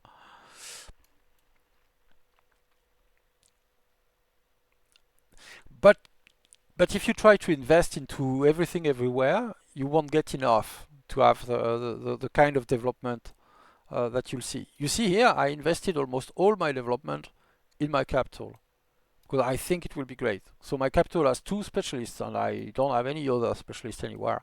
My capital has 4 urban improvements and there's no urban improvements anywhere else apart from an Odeon here. It has a hamlet already. I expanded the territory to make sure it could make mounted units later if that becomes a thing. Um, that's what I'm saying. You have to concentrate your investment somewhere if you want to get something awesome out of it. I'm not going to play a full Sage thing, and you can refer to what I did in the OCC for Sage Capital to see how I developed it, although that game was there was some disturbance from tribal invasions and stuff like that. But alright, let's try to exemplify what I was saying with another city maybe, another game.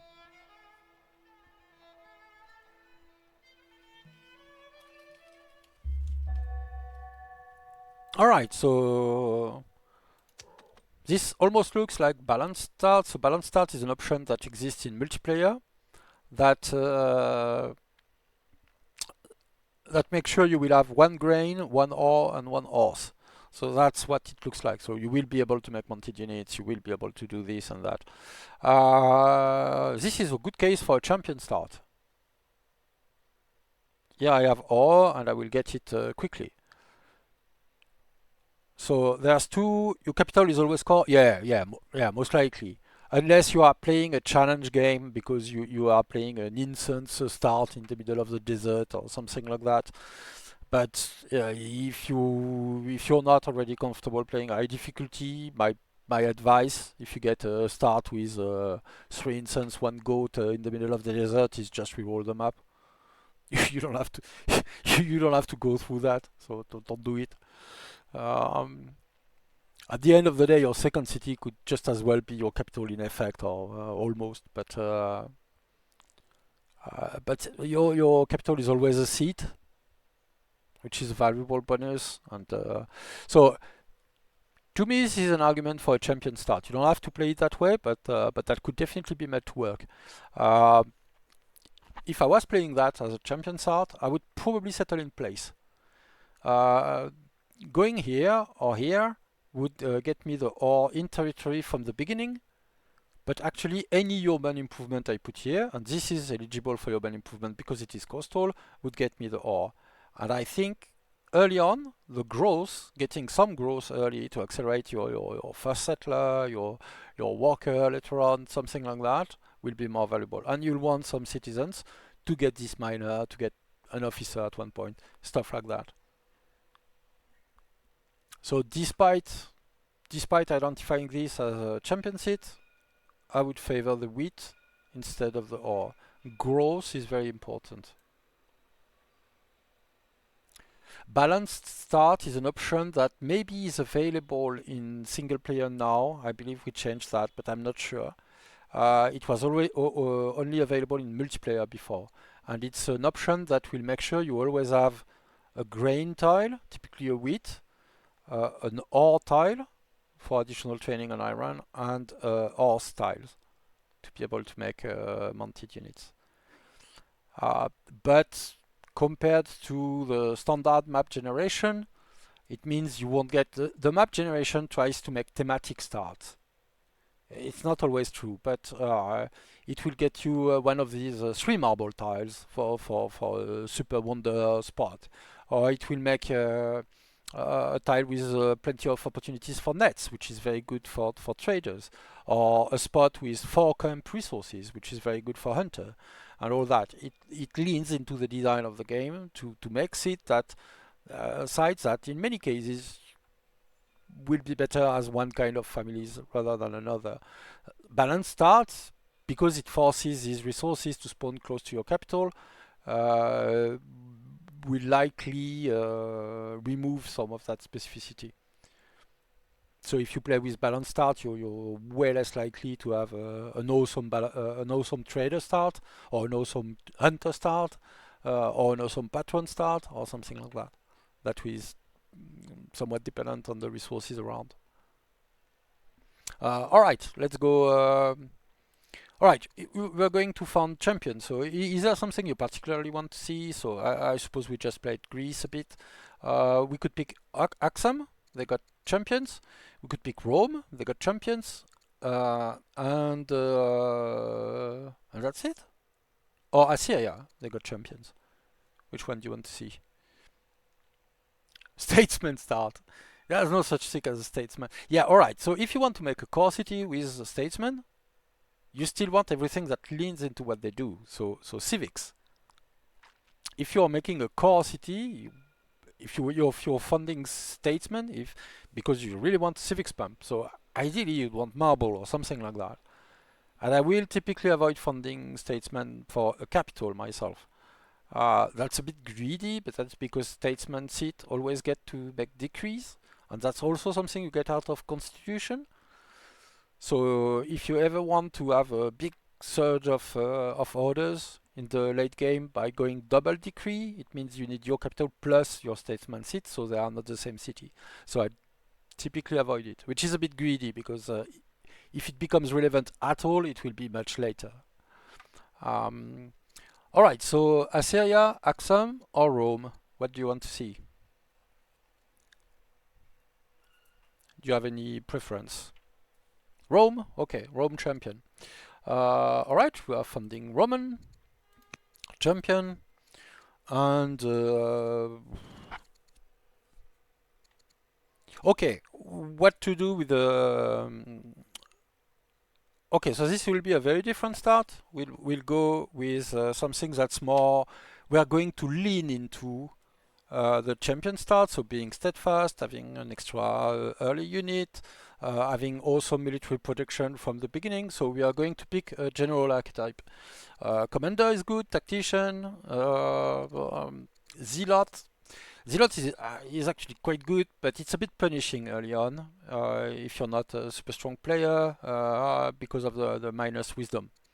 So I'd say tactician, commander, or hero. Is there one you want to see in particular?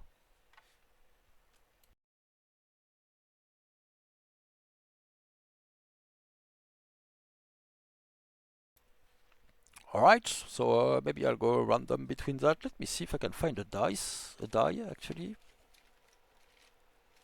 I don't seem to have one around, so yeah. Tactician? Okay, let's go tactician.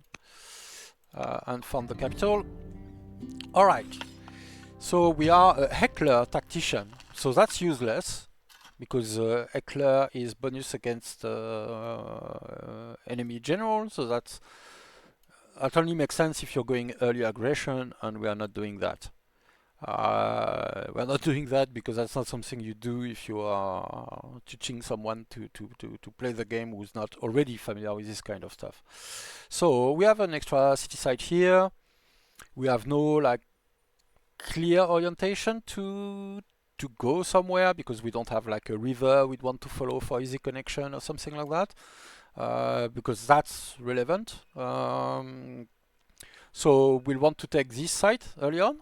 So we are moving our warrior in that direction, and we are assigning our leader as general this time. Let's see if we have an opportunity for a decent governor. We do not. We really want to expand here, but first, our grain farm.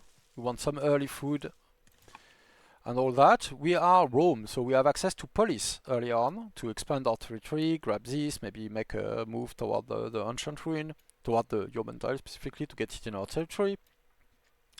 We could put a shrine here with divination to get the tile. It's a bit wasted. We could put any kind of urban improvement here, but there's no clear orientation for anything else, so early divination is a good default pick.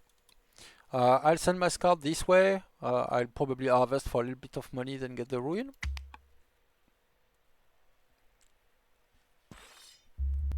Yeah, of course, the barb camp. But I wasn't going to be able to assign my leader and move in contact. And if I had moved here last turn, I would have taken a hit. So that's the main reason. Or here, actually, because I didn't have a general assigned. I want to see more terrain. I value seeing the coastline in particular because you get more vision and all that. So I'm going here. I could be standing on a urban tile to get more defense, but I don't need the defense. This guy is not going to counterattack because we're a tactician. So let's do that. We'll clear this camp quickly. Alright, 3 labor force or a discipline point on stone. What do you want me to pick? 3 labor force is just better, flat out better, no doubt. Yeah, okay. I'll play like you should. We can have self-imposed challenges, but that's not what this stream is about. So sure. All right. I kind of want to harvest this, that for the culture. And with that in mind, there's additional olives there, so I'll go in that direction, and I'm going here just to avoid having to cross the river again next turn. I'll try to harvest the salt, then go for the olives and the lavender while we clear our camp and make our first improvement. Hit. Alright. And we found our next target as well. Yeah, I don't think I can go another way. So typically I will do my moves one by one in case it reveals something else. But I don't think that's necessary to play the game really, but that's one thing to consider with everything.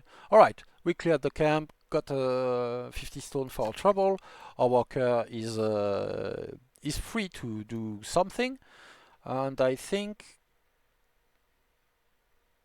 yeah, I want to expand with a urban tile here to go there, but I'm not doing that immediately, so I'm just getting a normal mine for iron early on. And with that, I'm getting some extra culture, and we'll have more olives for more culture in the coming turns. Alright, my leader is going to deal with those guys. And I want the extra unit, even if it's just a militia, to do that, so let's go there. I'm letting this spot unprotected, but I'm actually okay with that. I'm going to send my settler right away there. I don't know what is there, so I'm going to judge on just what I see to get a city. I could probably have stayed there to get the citrus, but really the citrus is no matter, right? Whatever I do, this will come online much later. I'm tempted to go landowner, or I could make an argument for statesman. But let's landown for this time.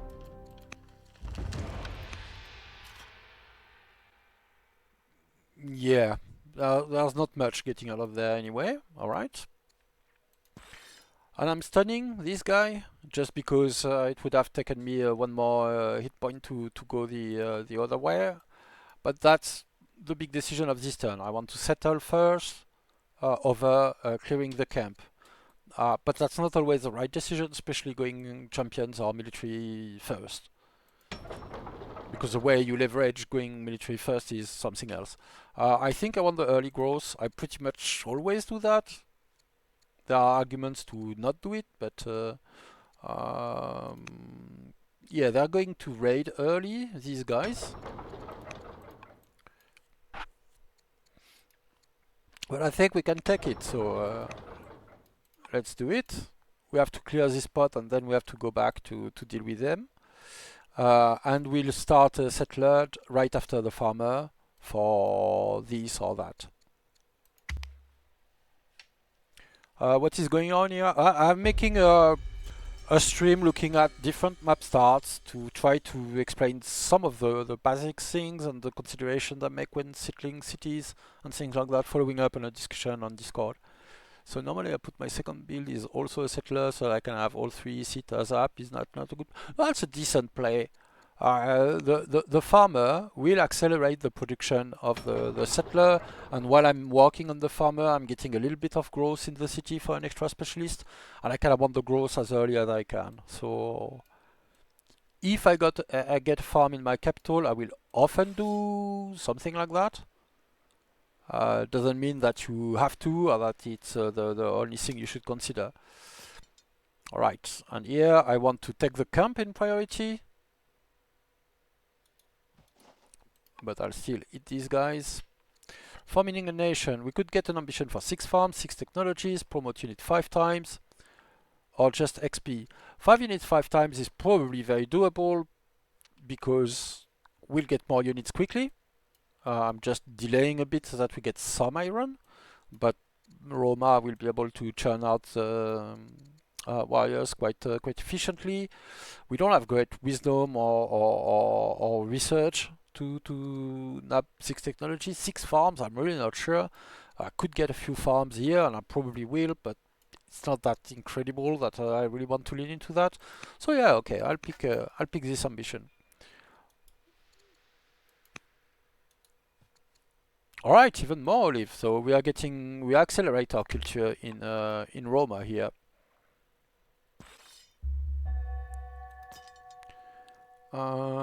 Keep eating this guy, keep stunning this one. We still have 1 turn to wait before we can get a shrine. And I think I'm getting more iron in the meantime. And 8 culture, and some 10 more next turn. So Roma will be developing decently quickly. Alright, so this is a bit unlucky, although we got some stone from clearing camps earlier, so we can still get the benefit out of that. Let's kill both these guys. Get some iron for our trouble. So here we can go aristocracy, which is a very decent default path because centralization gets you early research. Navigation, that is also something you want early for serfdom and the extra orders. So basically, unless there's a resource, I never build a mine on flat terrain. Is adjacency bonus for another mine whilst building flat mines? Typically no. Unless you really only have flat terrain, that's probably not worth it, no. If you get like a windmill or a watermill, that's a plus 100% bonus. So suddenly all tiles adjacent become very decent mines or quarries or lumber mills or anything. So that's a reason to do that, but otherwise. So do you make some first turns on different maps? It was early on the stream. Yeah, I played some 30 turns of Greece on another stream. On another map just before restarting with a new map here to show something else. Here I was making a case for a champion start, even if the ore is not directly in reach, and I'm explaining how I'm going through these decisions. Of course, this upgrades our warriors, so that's very valuable. Audience are always cool. I'll do the traditional thing and go for aristocracy. Check and confidence. I don't want to lose my charisma, so I'm going to pay for that. So let me buy 10 stone and pay. marriage for the king with a hero or a judge. So, alright, what am I considering here? This is, let me check. Right now, I have no option for a governor in Roma. Yes, exactly, Spider, that's where I'm going. So, getting a judge from the Fabi family, or from no family, that was the thing, is very valuable because they don't generate many judges naturally. So that's why Kato was very valuable in the previous run as well, is because he's a familyless judge, so you can put it anywhere. And in particular in a champion city where you don't want to spend time getting officers or getting ore miners or any of that, just get your specialists in one turn, rush them. So any opportunity to put a judge there is super valuable. Because you want to spend your time doing what the city is good at, which is pumping out units. So for sure, here I value the judge more. An extra general is cool, but these guys will get more generals no matter what. I don't really need help from an event to get there. And we are a decent part of the way toward developing culture in Rome. So here we could explore a little bit in this corner, and I think there should be a city site somewhere around here, and probably good to know where exactly. Or I could go in the other direction to harvest a bit more culture for Roma, and I'm probably doing that. I like my culture harvesting. And getting Roma to developing quickly will enable me to get value out of that judge, because I cannot rush before being developing, of course. What type map script is it now? I probably mislistened. Let me check. It's a continent. I played continent originally because that's the default map script, and I just so any new map I'm doing will be on continent, the first one as well. And I won't make a full game out of it. I'm just playing the early turns to try to explain what I'm thinking about when I'm doing those early decisions. I'm probably not spending the orders to do everything with militia at the moment, so I'll just come here and keep exploring around. Alright, so there's a barbed site here, good to know. And I'll probably harvest the elephants for the money as well. And now I'm pivoting my tactician to deal with those guys. Yeah, sure. A bit of order or a fertility amulet. I don't know if I want the order or the money. Queen consort, we could exile the oligarch. Oh, the oligarch of the Claudius.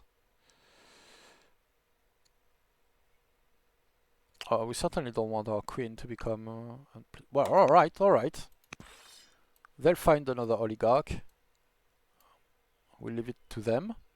Let's stand here and attack with our king. We can become besieger to impersonate Scion and his custom tactician besieger. That works. So we could get ranger or fierce or inspiring, which are all good. I think just because of that game, I'll pick besieger. Okay, and we want extra settlers. We have to get through our early expansion. We are not getting growth out of here. A settler would still be decent. Yeah, so alright. Let's apply my own advice, get another warrior, and gain a settler here. This way my capital still grows, and we are getting some value. We are probably settling this spot next. Alright, so get...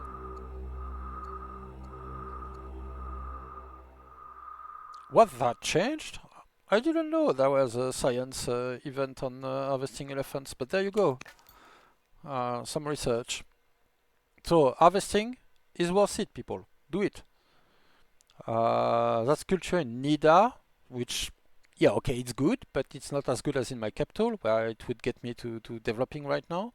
So I'm probably still distracting this guy with my scout and harvesting some food to accelerate that a bit. And I suppose I could just hide in a camp, but I would like this guy to be in range of my leader if possible. Am I getting additional orders? No, I'm just picking the money, I think. No more war elephant? Well, there are, I think, 3 different events on harvesting elephants, and war elephant is only one of them. Yeah, kill this guy. Yeah, getting a kill is better than not getting a kill. So you want to finish what you start, essentially. Um,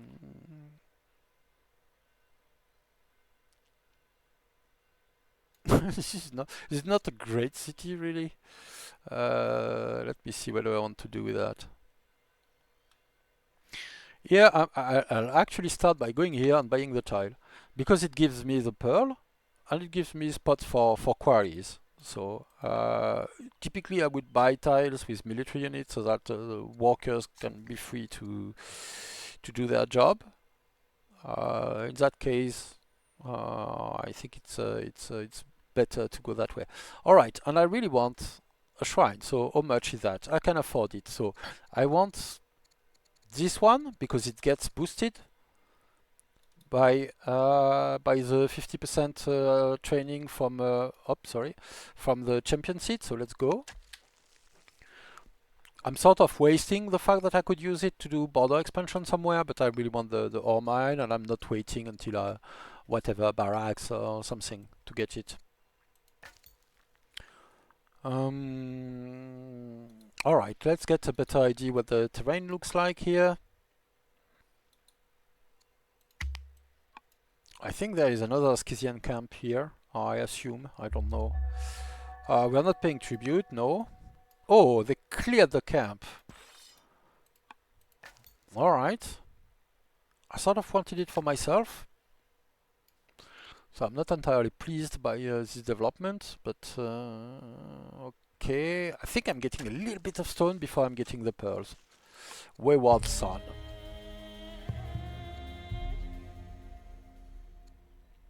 Yeah, sure.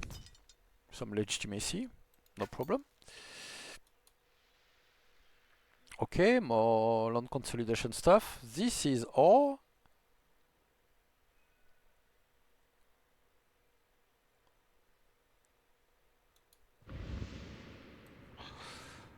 Alright, so scouting movement. Because I'm Rome, I have extra fatigue, and so I can still go into a forest even if I moved closer to them. I don't know if that shows, but I'm moving in a way that I try to make sure as much as possible I can protect my scouts at the end, or at the very least that I know what kind of risk I'm taking with my movement. I will bet that there is no AI in range to steal my site and go for the ancient ruin.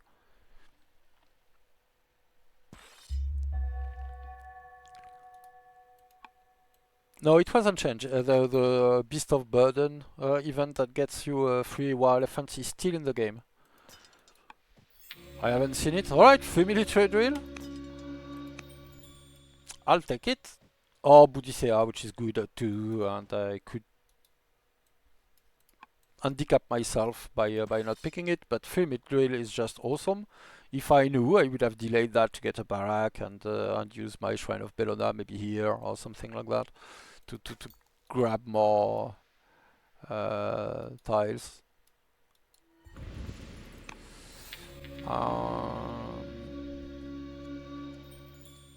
Actually, being humble would be cool.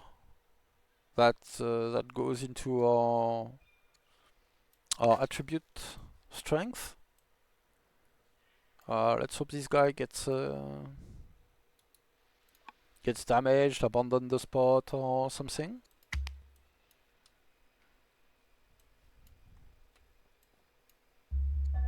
Yeah, not really. They're replaced with a slinger. Alright, so the spot is probably not for us. With that, let's get back in territory. Gather with our extra unit.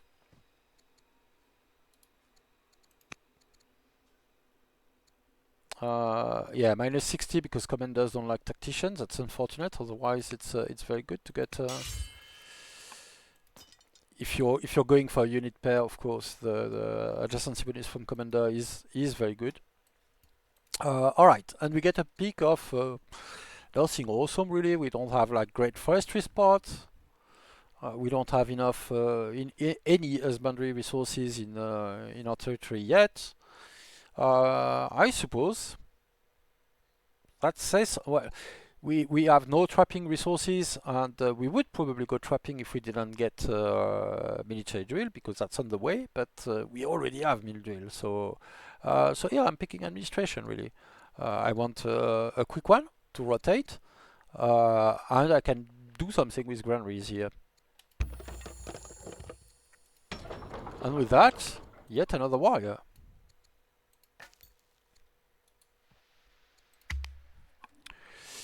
But don't we need a slinger? We somewhat need a slinger. It would be good to have some range units. It makes it easier to focus down units and all that. But on the other hand, +6 legitimacy and a point of courage? Sure.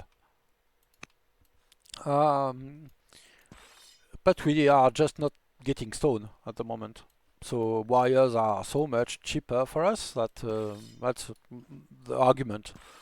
Well, I'm not saying it's better. I'm saying that in our current situation, I rate warriors are as perfectly fine. I'm actually going here to be out of range to benefit from the protection of the urban tile. I'm picking amphibious so that I don't get any kind of penalty. Stun this guy, and we will. And they have a choice of hitting one of my units, but it doesn't matter much. I could do stuff with my workers instead, but we're just as good clearing up Scythians. Perhaps a world hand? Well, it did. Perhaps it does.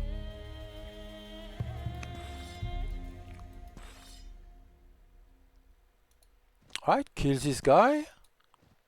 Stun this one. So, the Tactician Leader ability is a bit of a special one because it stuns. So, in some sense, when you are killing units with it, you are sort of wasting the stun. So, if you have this choice here, I'm still exposed to one attack because there's an extra unit. But I want to kill the guy that's hurt, and I want to stun the other one so that I'm exposed to no counterattack. This guy muddies the water, but my point stands, and it's clear enough, I suppose. Get the nets. Alright, and with that, our settler coming out is probably going here first. And yeah, let's keep exploring. More ruins. A courtier, a caravan. I'm actually tempted to get a caravan. Ogo's axe. Well, they really hate us. Okay, they are a commander and we are not paying tribute and everything. Alright, I'll just take the courtier. Simple. And if I don't forget, and that's a big if, might enable me to tutor my heir.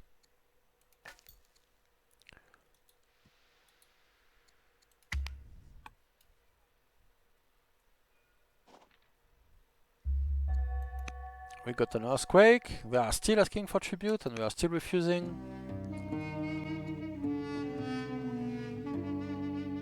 I think I'm picking the discipline. Yeah, discipline makes your life easy.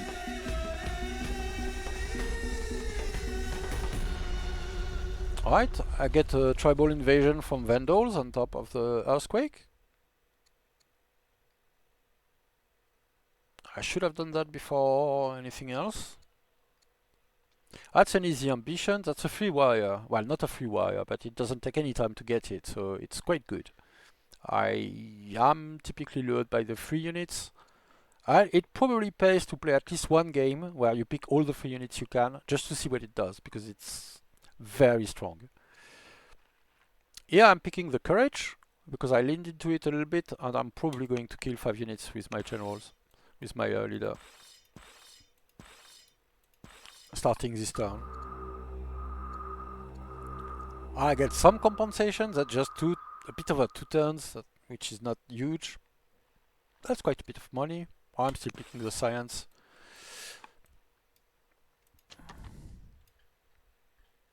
And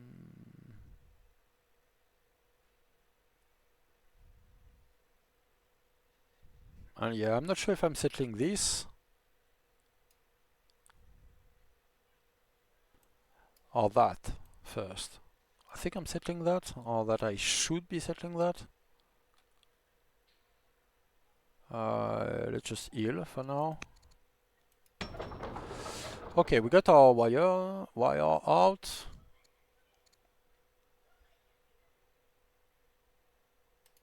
Let's get another one. So this is a 3-turn one just because of how the overflow worked, I think. And we have more generals to assign. So yeah, I think I want to come here and get a general. And this guy serves the commander.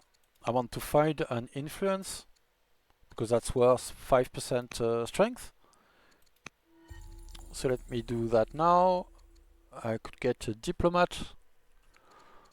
Is that valuable? Not really. They are pleased no matter what. So not really. I'll keep my civics to do something more serious, like adopt centralization, for instance.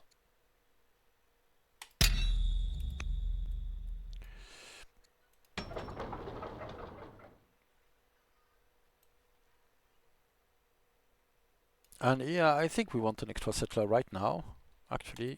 And let's do that.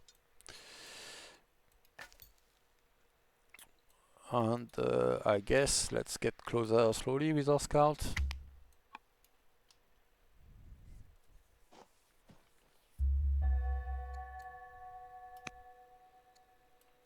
Yes, future hardship indeed. Alright, that's another one. We'll get our promotions as well, by the way.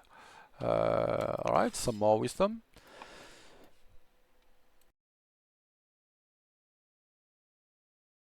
Alright, culture borders. I don't think we want the border boost. We can get all of this easily enough by putting a shrine or a hamlet, and we have access to both. Here, the key expansion we wanted early on was this R tile. We already have it. This is a landowner spot and can buy tiles. I have only 2 cities. This is not massive improvement. I'm not picking border boost this game. Stone boost will help us get our barracks online, pay for a few slingers, do things that have more immediate value at the moment.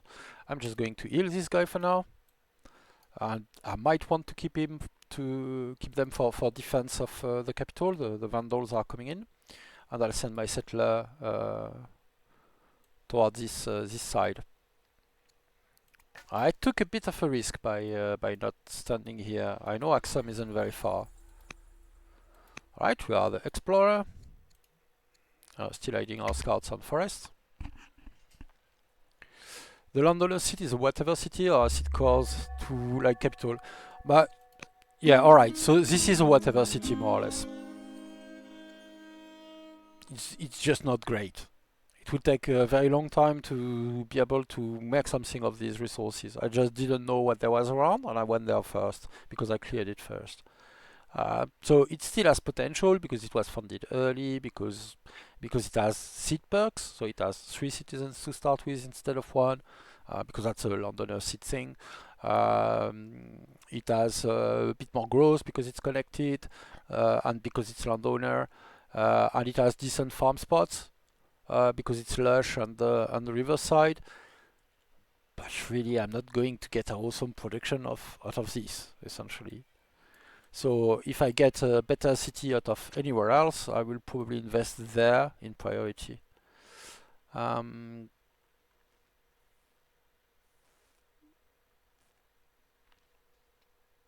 Yeah, and I think with that I'm funding Sages here. But to be clear, I'm not in love with any of these spots. These are land consolidation. spots, which means they come up late. Or you have to go, and it's a very specific tech course, which is probably not the best. So this is still a decent city for stone protection and all of that. I can easily urbanize around the lake, which is valuable. It's in potential reach of stuff here along the coastline, um, but it's not striking me as very good at anything, really. So here I'll just be gung-ho and send my leader to immediately stun that guy. There's probably other people around who I should pay attention to, more units, but he's probably surviving his aggression, which is good enough for me. The general I was influencing is a traitor. Well, too bad.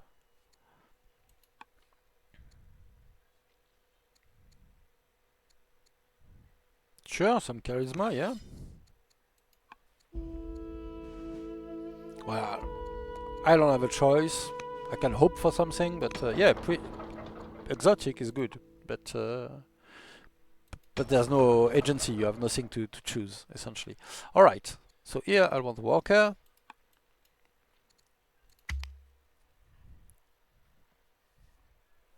So that's what you want out of a champion seat or military seat first.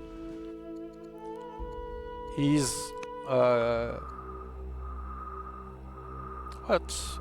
Many blame the artifact looted. What? I could become cursed. I don't want to become cursed. That you want easy and rapid tribal camp cleanup. You want it to be easy to deal with these guys, raiders, invasions, even in this case. All right, so I could decide to go for land consolidation. It would have value for Nida, it would have value for Antium, but it's a long road. I have to get forestry, then land consolidation.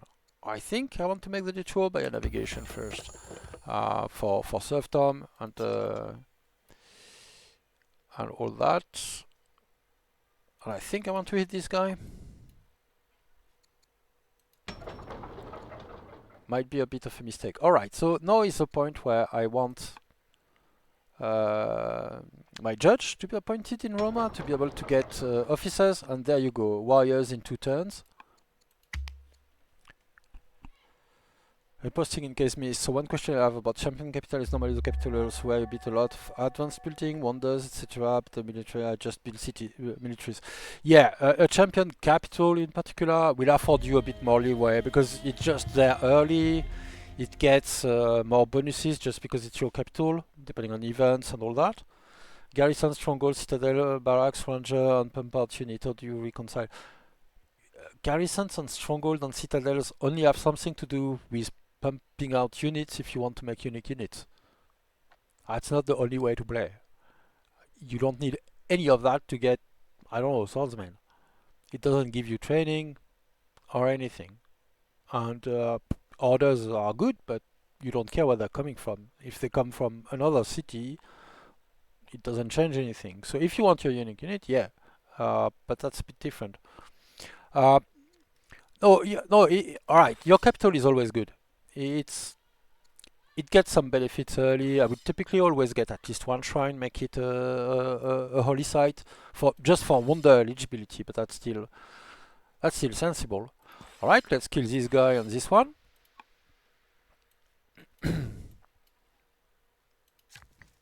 And here I want to start working on my barracks, but my worker is hurt.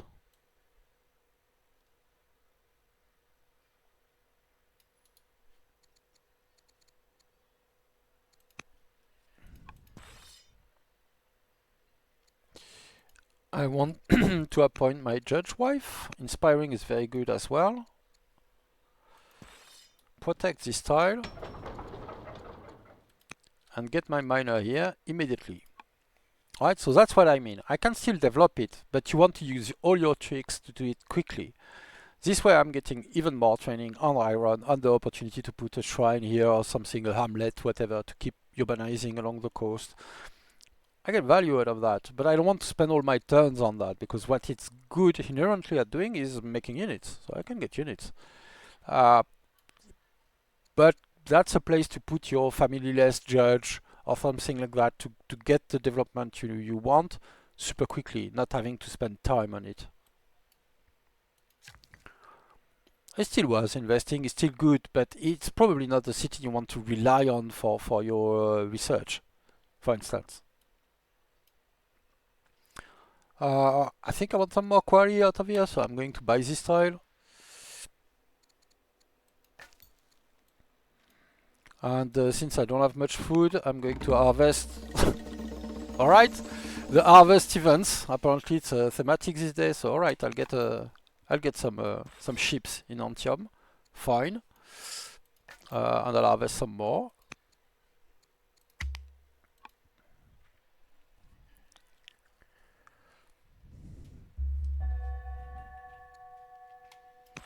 Alright, wonders. Yeah, I still have to get how many? 2 more kills on my leader. Hang on, so that's 1. And keep this spot. Finish healing.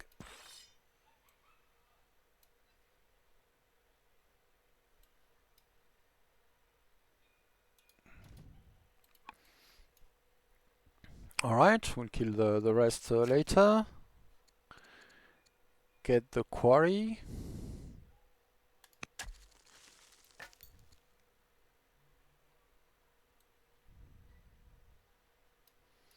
I suppose have a look.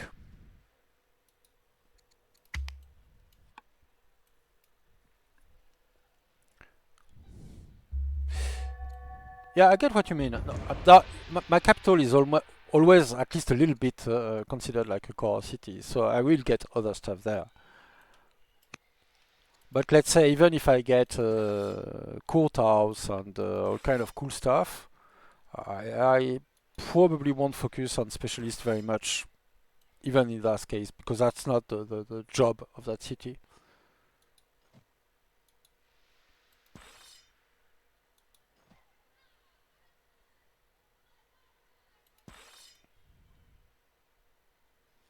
I thought there was a vandal around, but I can't find it.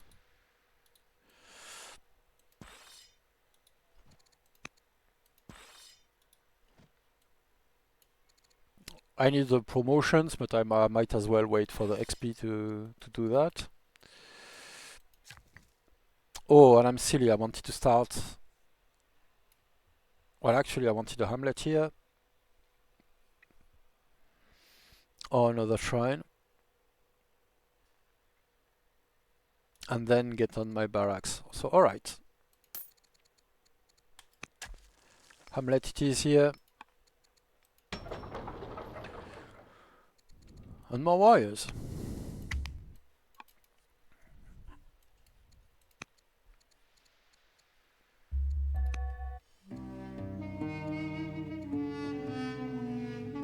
Prince become cursed. Let's just have them like us. That's fine. Alright, we got our 5 kills on our leader. Excellent. 47 years old. Not too bad.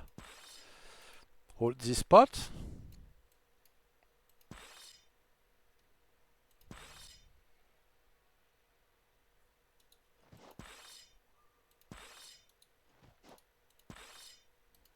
Alright, some more kills and XP. I know we would like a full wave of settlers if we could.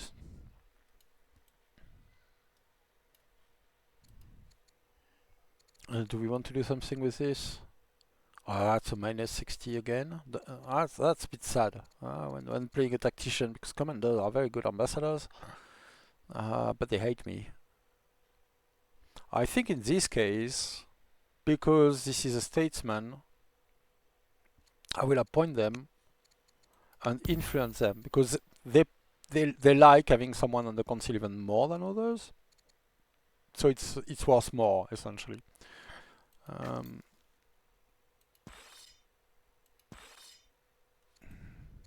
yeah. Okay, no more generals available. Okay, that's okay. Let's see where we get next turn.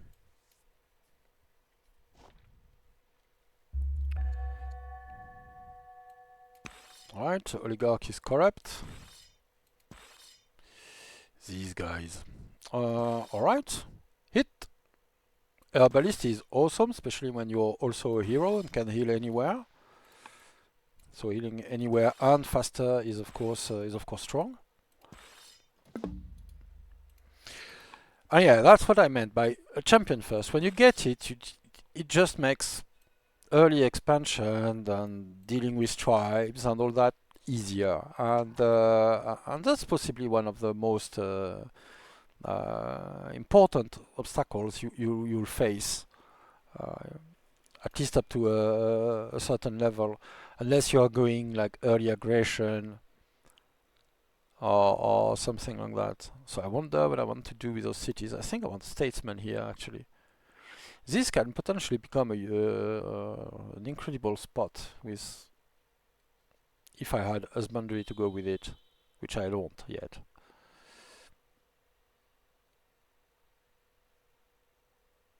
There's really all this stuff screaming for land consolidation. All right, all right. Um, yeah, okay. Let's move in that direction.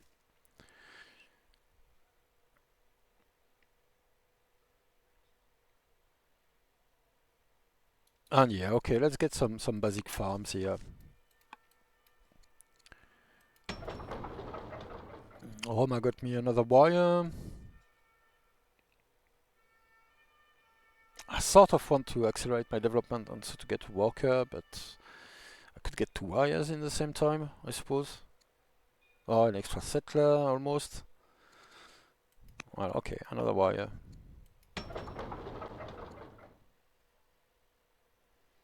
The culture wouldn't go amiss.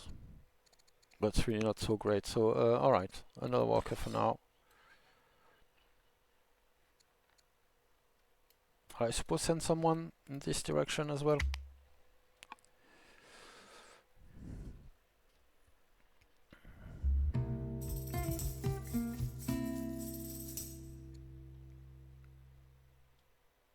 Yeah, I'm going to boost my own generals. Alright.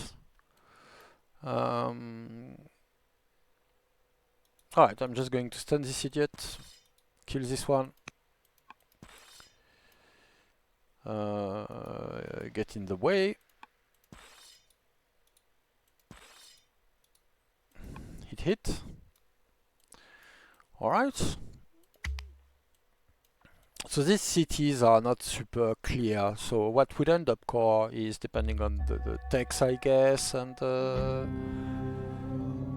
earliest, the one you founded earlier are always going to be stronger on average than later ones. So I could gain some charisma, displeasing my queen though,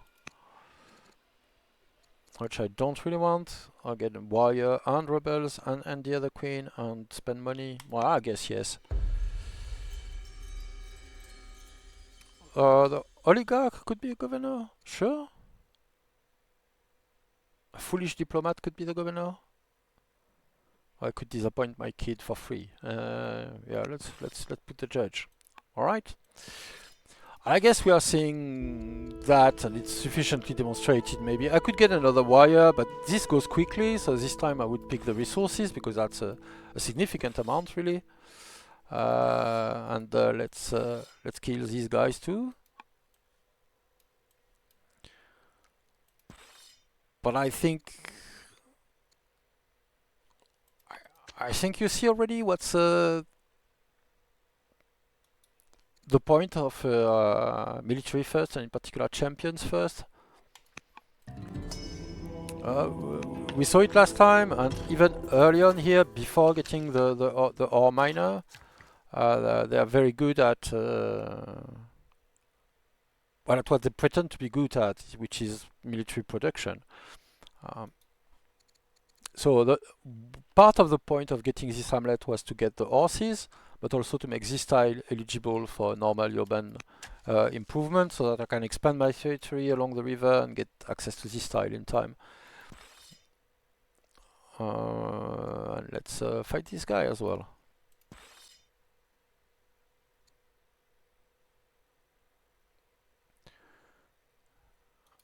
I'm going here.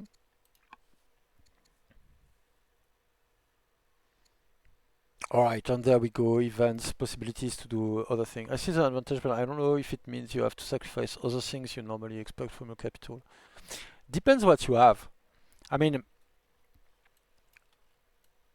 here I've cleared one. Two. This one is cleared. 3, 4, 5 camps, somewhat quickly, without particularly spectacular advantage. No double or start. No crazy creeds. No super easy movement along coastline or things like that. Yeah, and that's very valuable in itself. It means by default you'll end up with 5-6 cities. This is a bit unlucky, having this spot getting taken by Axum. That's where I was going. So it's even a detour compared to, let's say, a normal pass. I clear this spot first, I settle it, then I go there. That wasn't the best. But it just makes that easier. So you have a lot of security, and let's check as well. Yeah, Axum is stronger. They're not much stronger. That's important to note. So, and that's with the military archetype as well, and solid development from the beginning and all that. So it makes us more resilient, right? We have good deterrence. We have we got some value out of it. But sure, let's check with another example. +1 citizen minus stone. Yeah, why not? Well, it doesn't matter much. All right, let's try another one again.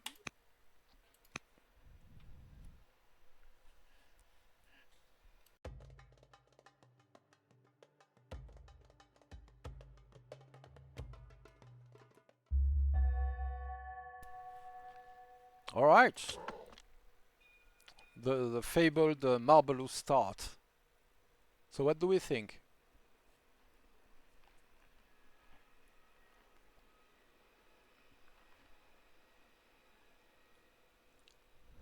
But every choice is a compromise essentially. If you're not getting military early, you'll probably struggle a bit with raiders, and maybe you'll try to play the margin, but raids will come at just the poor moment, or you will get bullied by a neighbor. Depends. There's value in being strong early. Also means you can settle those additional spots earlier and all that. Yeah, this is super strong civics, right? 3 marble, 1 in immediate range and 2 in close enough range. Maybe we could do the science thing.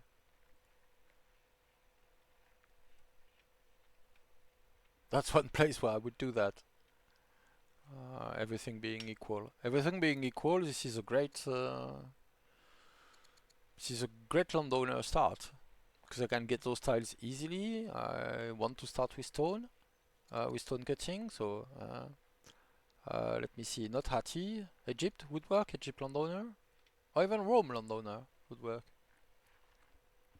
You can buy the tiles, and you start with stone cutting in both cases. Hatti is just more civics on top of my civics. And of course, as landowners, you'd get. Alright, the point of Hatti is not that you don't start with stone cutting, so you have to get there first. But you put patrons there, even if it's not a great patron city, and you have 14 civics baseline. Or if you go landowner, you still get 10 civics baseline, as opposed to 8, and you have all 3 citizens to improve your marble when you get there, and and these stone cutters are super cheap for you, like twice as cheap.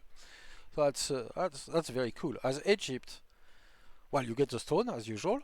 You have an opportunity for early food because you have some riverside tile, and those are decent farms, even if that's no growth from the start because you don't have trapping. Hati doesn't either, for that matter. And no matter what, you want something to expand your territory early. So of course, if you're a landowner, you just buy the tile. If not, you'll want early divination or hamlets, something that can push your territory hard. So with Rome, for instance, you could get a hamlet here or something like that to advance in this direction, stuff of that kind. Egypt, yeah, well, it's not particularly hard, but so Egypt. If you say Egypt, you want to check early wonders because you'll have an opportunity to get one. Most likely, you still have to pick. Probably, if you're playing higher difficulties, it's glorious. So you probably have a bit more time. Um, but uh, but you have a shot at an early wonder, no matter what.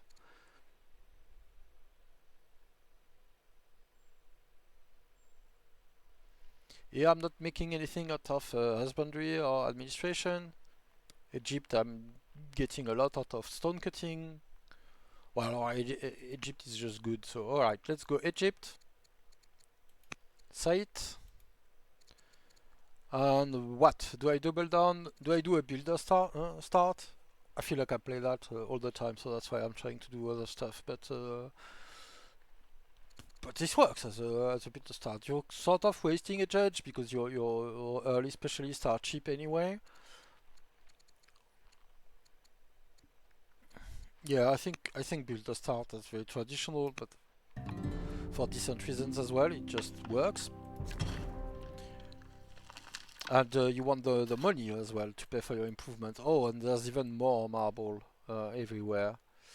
Okay, we are a prosperous builder, that's so even more money. We'll appoint our leader as a governor turn 1. And what am I doing with that? I think I'm just like getting wood.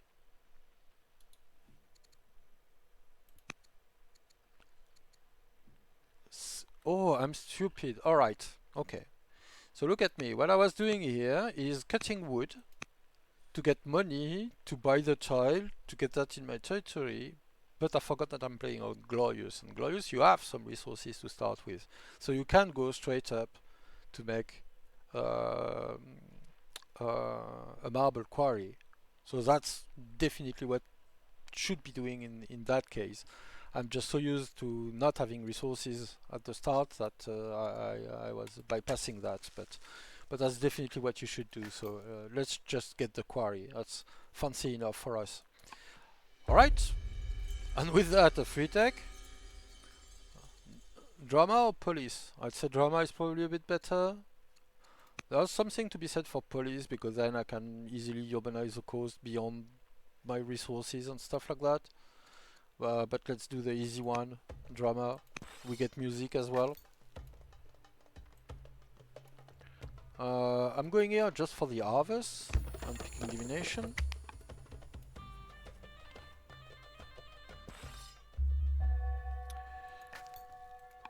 I don't know where there are tribes or anything. This is a free spot.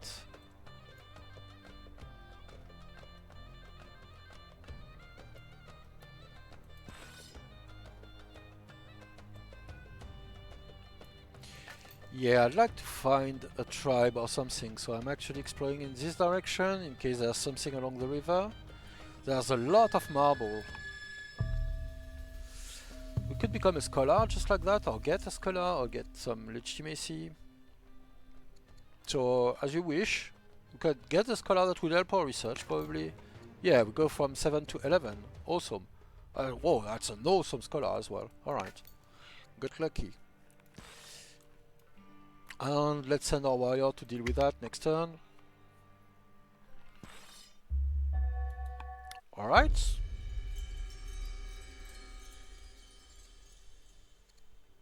Well, I'm not in love with Vigilant. I would like to have Exploration, but that's just not a thing at the moment.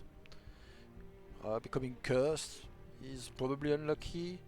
But yeah, let's teach player to just pick the nope option. It's often valid, even if it's maybe not always the best thing you could do for your own interest. And let's just buy the tile. Oh, and we get to meet the vendors. We could get 150 raw civics, which is awesome. Becoming gracious and get some money, which would improve our civics generation. Or we could get legitimacy.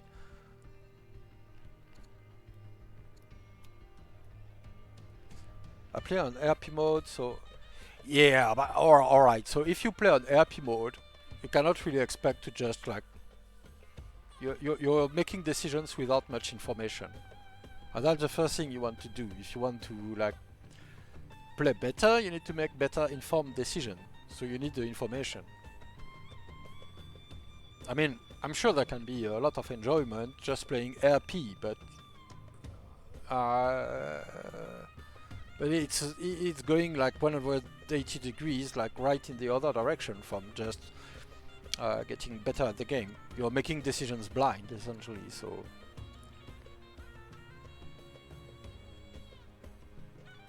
alright, I won't take the raw civics here because it's more immediately impactful if I want to make a wonder, change the computation. But becoming gracious is a backward way of doing the same thing. It also generates civics. Way less early on, but still does. I want the second query as early as I can.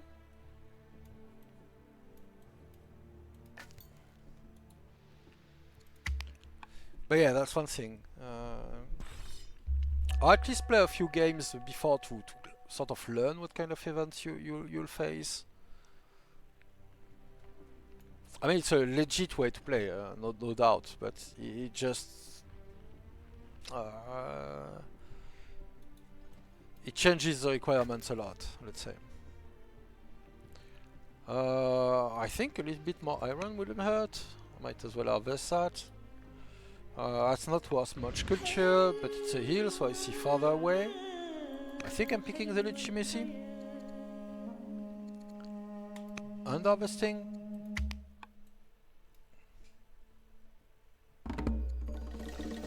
We could marry our courtier, which, okay, is fine.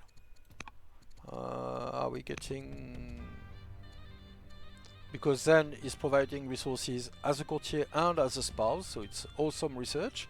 This is a lucky start. If you're going to make a military city, might as well do it where there is ore. So we're going there with founding riders. I'm buying this tile to get the last marble in my scout and start the trek toward the next marble tile. Alright, our city is done with its settler. I can get a stonecutter. So here I would consider what it opens as tile. So here it gets me the ability to build here, and so to start urbanizing along the coastline, which is very valuable. But it's the same here. It gets me this tile to be able to urbanize here. I could start a urban improvement here, but if I can avoid doing that and keep this riverside forest tile for a later valuable lumber mill, that would be great. So I'll start with this stonecutter actually. And also this tile makes the expansion way quicker in this direction, so that's where I'm going. I'll just get a worker. Traditional start, but if you have a builder leader, workers are very quick to produce, so getting an extra worker is easier than usual. And yeah, improving this tile will make it better at anything else. Also, I want this one, so I will probably sacrifice this tile to get a urban improvement here. This, let's say, lumber mill opportunity to get a urban improvement here and get the second ore in territory, because with 2 miners, this is +8 training. Just awesome.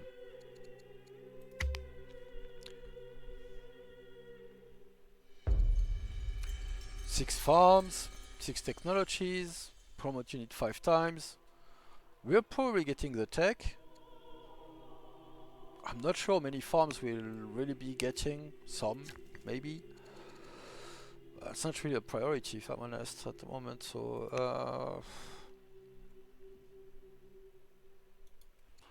I guess can get wood along the way. Wouldn't be silly, right? We're still landowners and all that. Alright, let's do it. We have a general, an opportunity for a general, but that's our courtier and husband. So I sort of don't want to do that. We're at war with these guys up here though, so I'm sending my warrior in this direction. And having a little bit of scouting. Oh, barbs. Alright, I should have scouted first. And yeah, I took a risk by getting out of range of a forest. But let's go on a hill to see a bit further.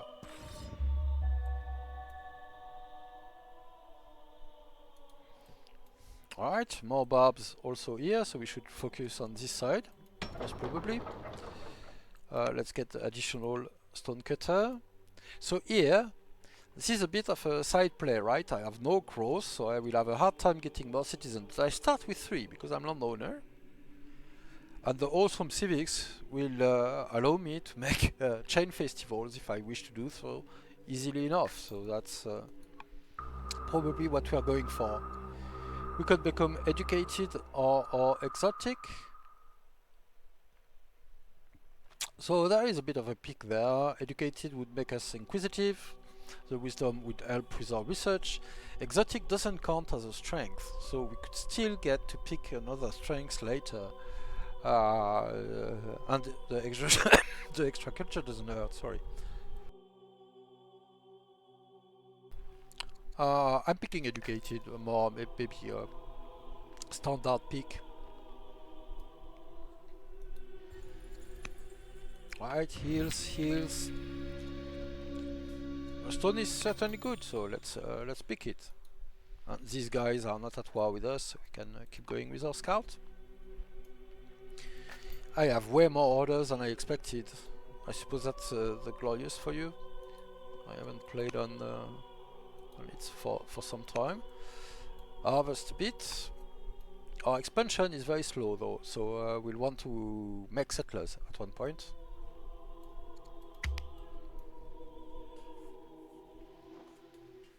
Well, very slow. It's not even turn 10, so maybe I'm jumping to conclusions here. Alright, we have air. Sure. Get the stone. I don't really like this tile to fight on, because it's in the open and everything, but I'll start with it nevertheless. Alright.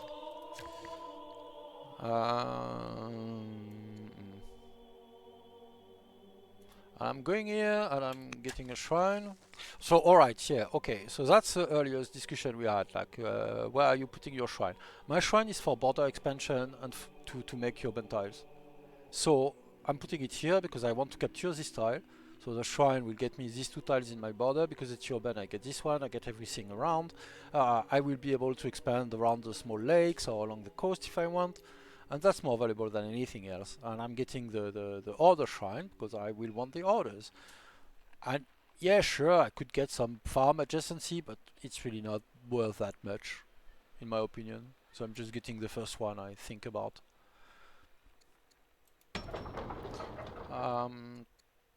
Yeah, all 3 stone cutters as soon as possible.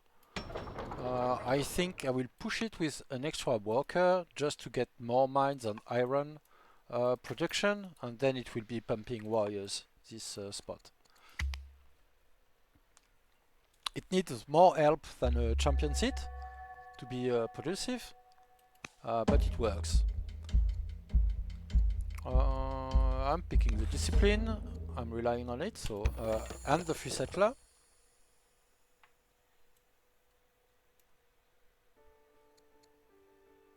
Oh, I have a general opportunity, so I'm moving back because I'd rather fight these guys in a forest. And I cannot attack while I appoint a general anyway, so I might as well avoid taking damage. Let me see what my scouts are doing. Alright. Let's keep on the hills to see further and to the forest to be hidden.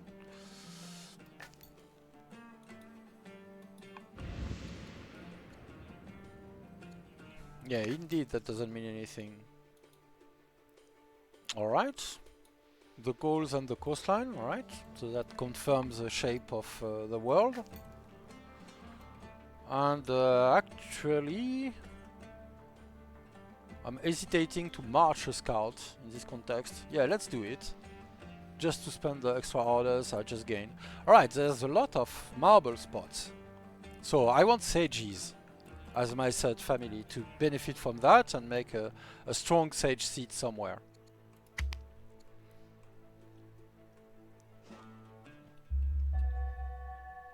Yeah, yes, yes, about shrines. The point of shrines is really this urban build anywhere is extremely valuable in itself. So, yeah, this, why not? But there's other things to be done. So one of the default thing I would do is typically always or almost always make my first shrine in my capital, because I want my capital to be a holy city, because it will get development and all that. So I want to be eligible for wonders that require a holy city. Oh, this guy got really hurt by the wildfire. That's unfortunate. Let's stand here a moment. I certainly don't want to become superstitious, so I'll take the wisdom point. Oh, I can gain... Ah, there's some culture here. Let's do that. And yeah, I want to clear a bit more territory around here. Okay, so I got my 3 stonecutter. So what am I doing here? I'm getting another walker, and after that I'm pumping festivals most probably.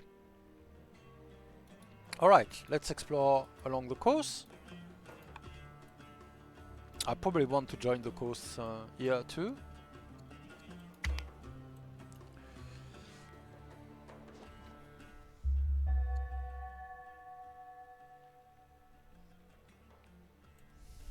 Alright. Food, free game. I don't value the free game that much. I want the food to make settlers right now.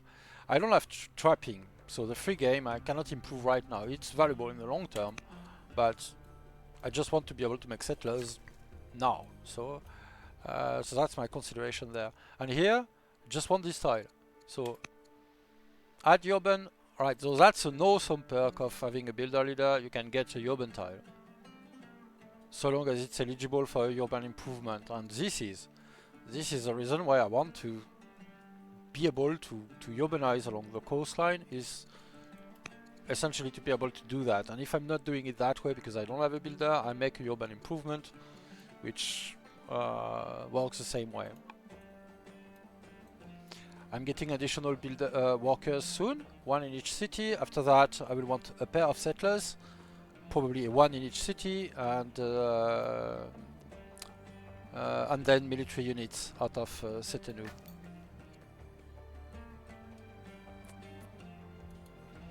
Alright, so now I've seen everything there is to be seen around here.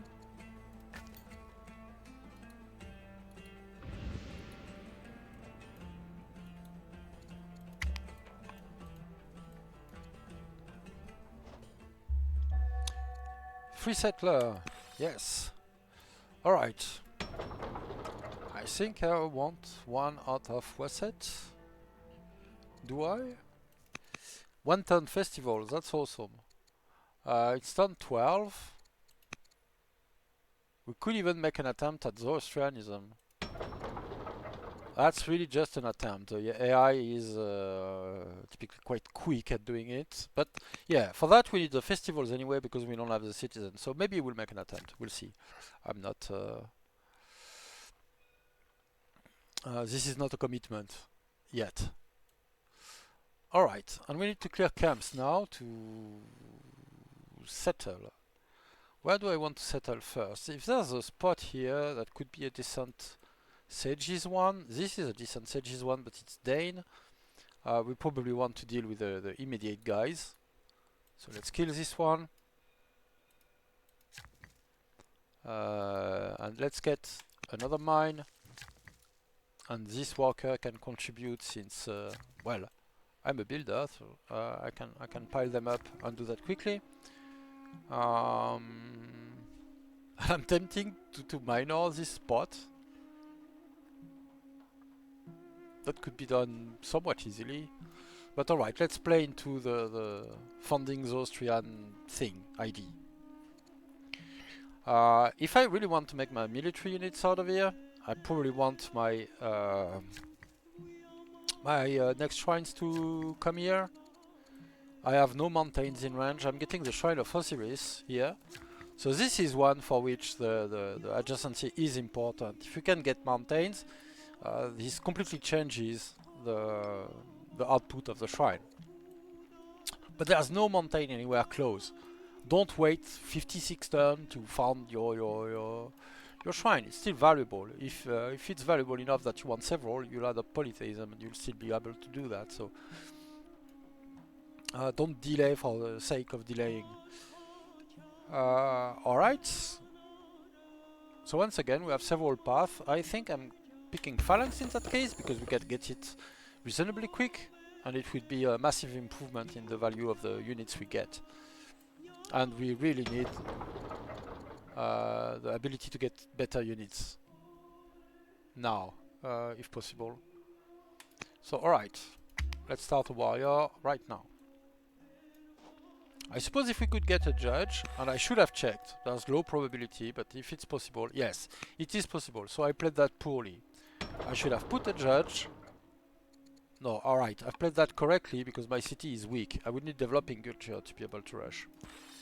That's where I was going with that. I could just rush the miner and accelerate the production of the warrior.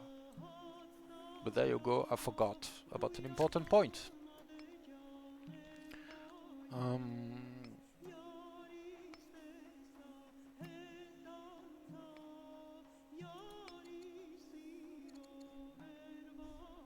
It's funny, idea of getting wonder here. I suppose I could work for that marble, right? Make it like a super city. The truth is, it's probably way quicker to go along the coastline. So I'll still do the urban thing here.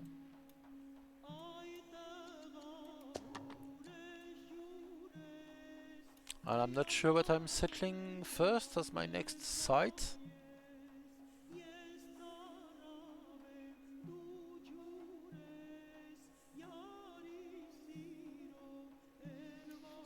Yeah, it's unclear.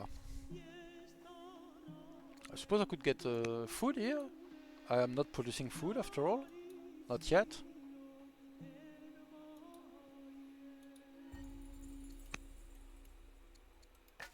And check if there's anything to see around here.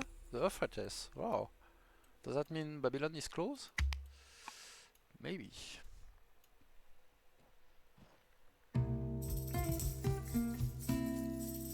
Tribute. Alright, so this is very powerful, getting an alliance. This is also very lucky. That's not something you get every game. So I can pick it and show you what it does, but it's maybe a bit too strong to at the kind of thing that defines the game, essentially. So for explaining something that you would rely on every time, that's probably not the best. Well, that's clearly not the best. Not probably.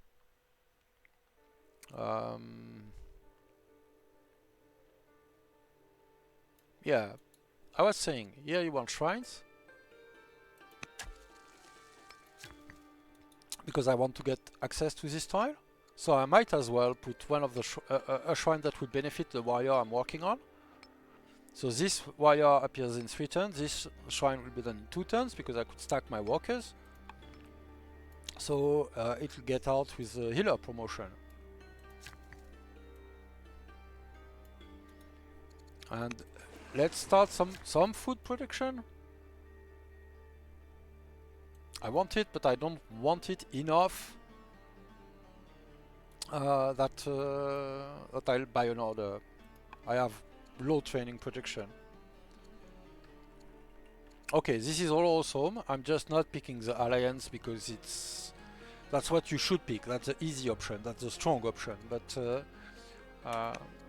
But I want to have something that's a bit more applicable to usual games.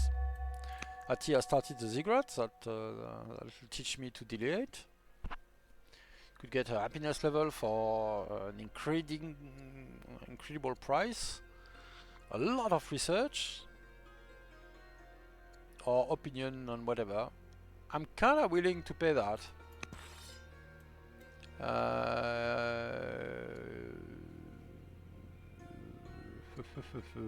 This is quite good for the usual reasons, but I think I value navigation more in this case.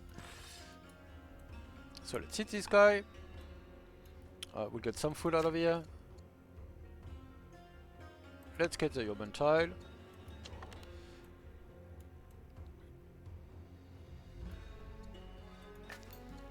And keep scouting. I was going to say I really want a forest now, but I was lucky enough that there was a forest around. I could get there. Okay. Cleared out some scouting. We should really see that, but that will come soon enough with my border expansion, I suppose. Okay, Festival 1 is back to 2 years. Why is that? Oh, and we were saying we want to make an attempt at Zoroastrianism, maybe. Alright, so let's let the festival complete, and then we'll go for it. If it's still around. There's no guarantee at the moment.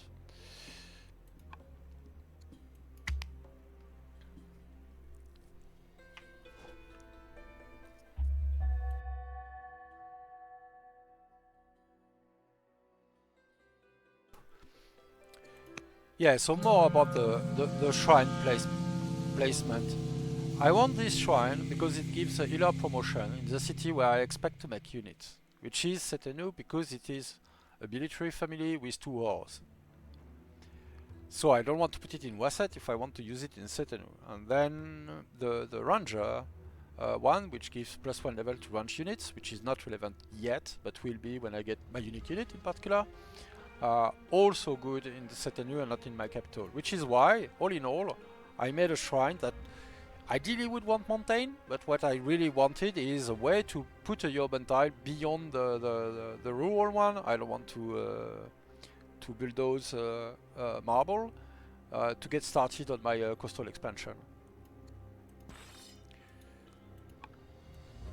And I'm perfectly happy to get a very subpar shrine that could do much more, but for what I need to do at the moment, it's good enough, and it works. So here I'm getting the urban tile because this looks buggy. Actually, I got the minor city out of that, which wasn't expected, because I don't own the tiles on the other side. So here we have a bug.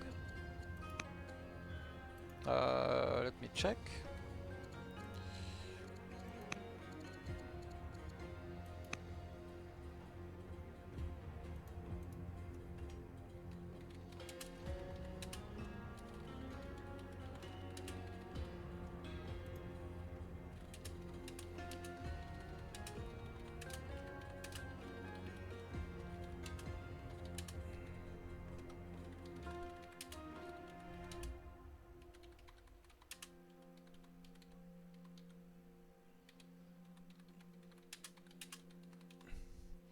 Alright, there you go, a bug. Not what I intended to showcase, but so I would expect to minor the city you would need to own these 2 tiles as well, and these 2. But apparently the game is generous with me, doesn't need this one, and consider it good enough. So I'm not sure what's broken, but this looks broken. So as you can see, by just making urban tiles adjacent, I'm making actually quick progress, right? One more tile every turn. And when I'll get this one, I'll get the tiles adjacent to it. This one will collapse because it will be sandwiched between two tiles in my territory. This one I will get automatically because it's a urban tile, and because it's a urban tile, I'll get everything around, so I'll get also all these. This one will be sandwiched, I'll get it too. And I'll make a bit more to get even more marble. So all that to say that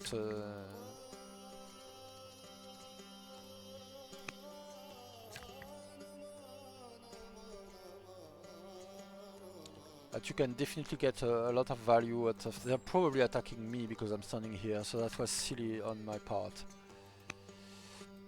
So alright, what I'm saying here is that I don't want these guys to take a hit and to be slower to build on the next turn. So I'm going to flee with them and heal them. But actually not invest more. Alright, desperation. Who's desperate? Oh, we could avoid a raid by spending food. I could get charisma and a distant tribal raid. We really have no units at the moment, so I'm probably paying food even if I don't have much to just avoid the headache of dealing with a raid.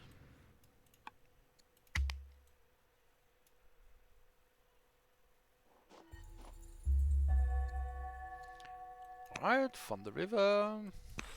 Tiles are becoming harried. Oh, interesting is that. Not very.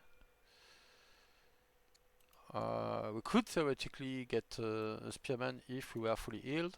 I think I'm going to fully heal the guy, but he's going to take 1 point of damage every turn if he stays in the city, so not this turn. I'm taking the risk here. I think I am. Alright. So this guy would probably die before completing the mine, but because I'm a builder I can do it in 2 turns, which is probably good enough in terms of timing.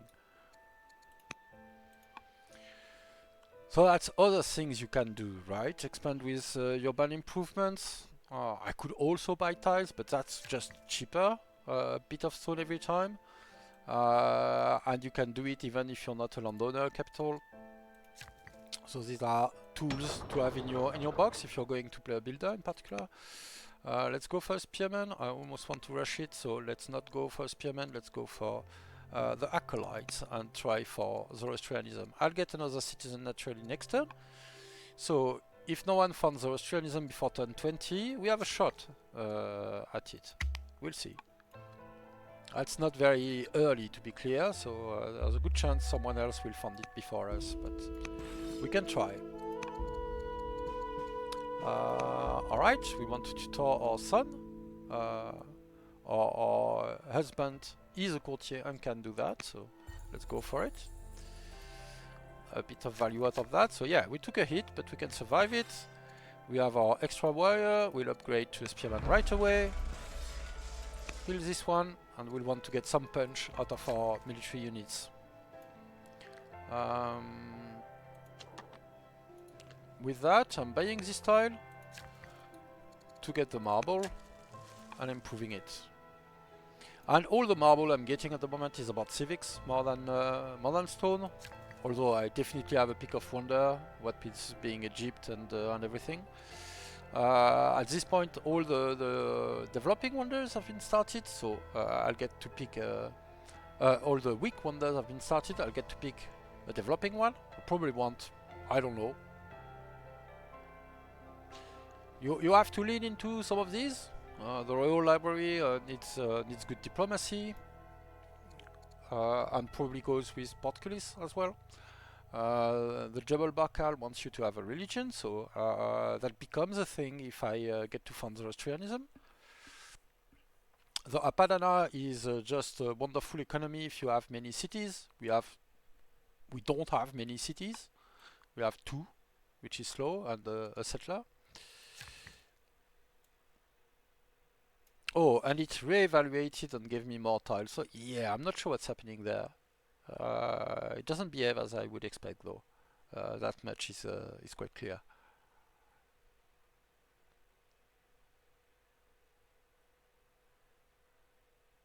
Yeah, alright. I think I'm getting an audience. Alright, we got our warrior. We can get another military unit, and we are probably doing that. Because we need to somehow compensate for the fact that we were late to start making units and all that. We didn't fund military, we didn't have champions. There's still a lot of units around. We need some ability to find. Alright, and Zoroastrianism was funded, so that was to be expected. It's a bit late for Zoroastrianism to fall, so it was always a long shot. Alright, let's pick discipline. Pay our discontent. I think even if I had the money, the food or the wood, I would still take the discontent. So there you go, doing that. Stand on the forest, deal with this guy.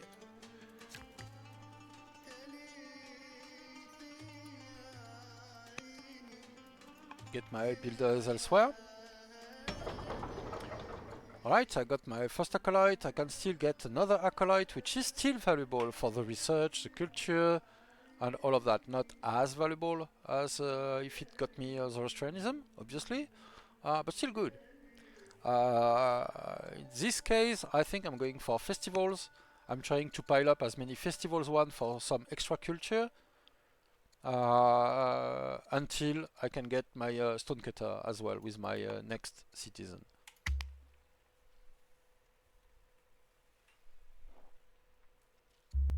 And yeah, the border expansion is probably your main concern for. Alright, this is a long shot. We have no food. We could stockpile 2000, which is a lot. We could disappoint this oligarch. But actually, if you're dedicated, we can do it. So let's do it. Super good festival. I'll take the happiness. And the wisdom. Yes, the wisdom. Right, kill.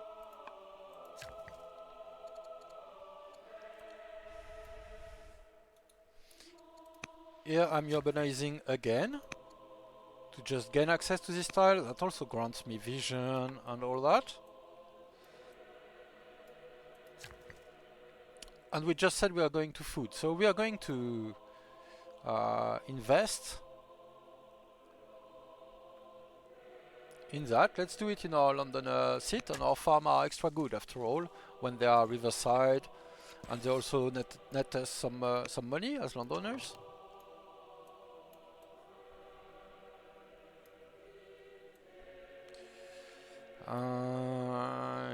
Yeah, and I want to get back with my settler, mostly so that these guys are not lured into my territory. Alright, we got our festival. Let's get the last stonecutter.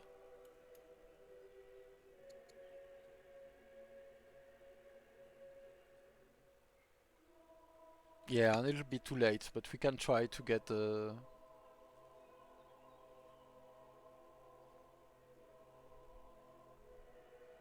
festival. The festival started for one last culture point, maybe. Okay, we'll see. I expect this should go out because next turn we'll be developing, and it will be festival 2, and so a little bit more expensive. Alright. What do you think? What do you pick there, Spider? I can have the Mistafora, so it's a project in the city, it costs money, gives a positive opinion of legal code, get me plus 20% civics, plus 20% culture, and plus 20% maintenance costs. So it makes maintenance higher. I could become a judge. I could take a big load of orders. Yes, you want the project, absolutely. And double, especially with this start. Right? We have 4 marble quarries with their stonecutter. We have awesome civics production, which is all multiplied by this project. So it's like 10 times more valuable than usual. In some cases, becoming a judge is just what you need, but here it's fantastic.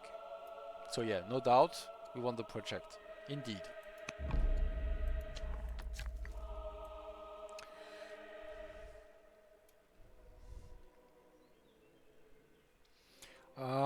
Yeah, alright, so, okay. I'm going to illustrate something. So here, I will go theater.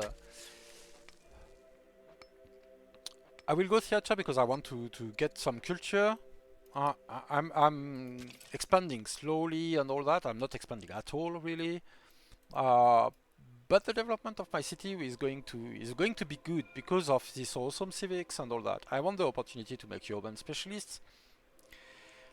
And once I'm done with my theater, I probably would put an amphitheater here. I'm quite sure there are some people who will think, no, you'd rather put a hamlet here so that you can boost this to improvement and then your amphitheater here and something like that. But no, you're cheap.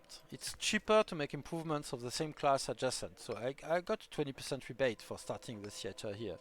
Let me illustrate. The theater doesn't cost 48 stone. It costs 48 stone in this case because I'm adjacent to an Odeon, so it's cheaper.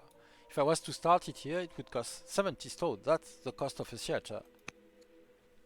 So this is worth more to me actually than a potential plus 20% sometime.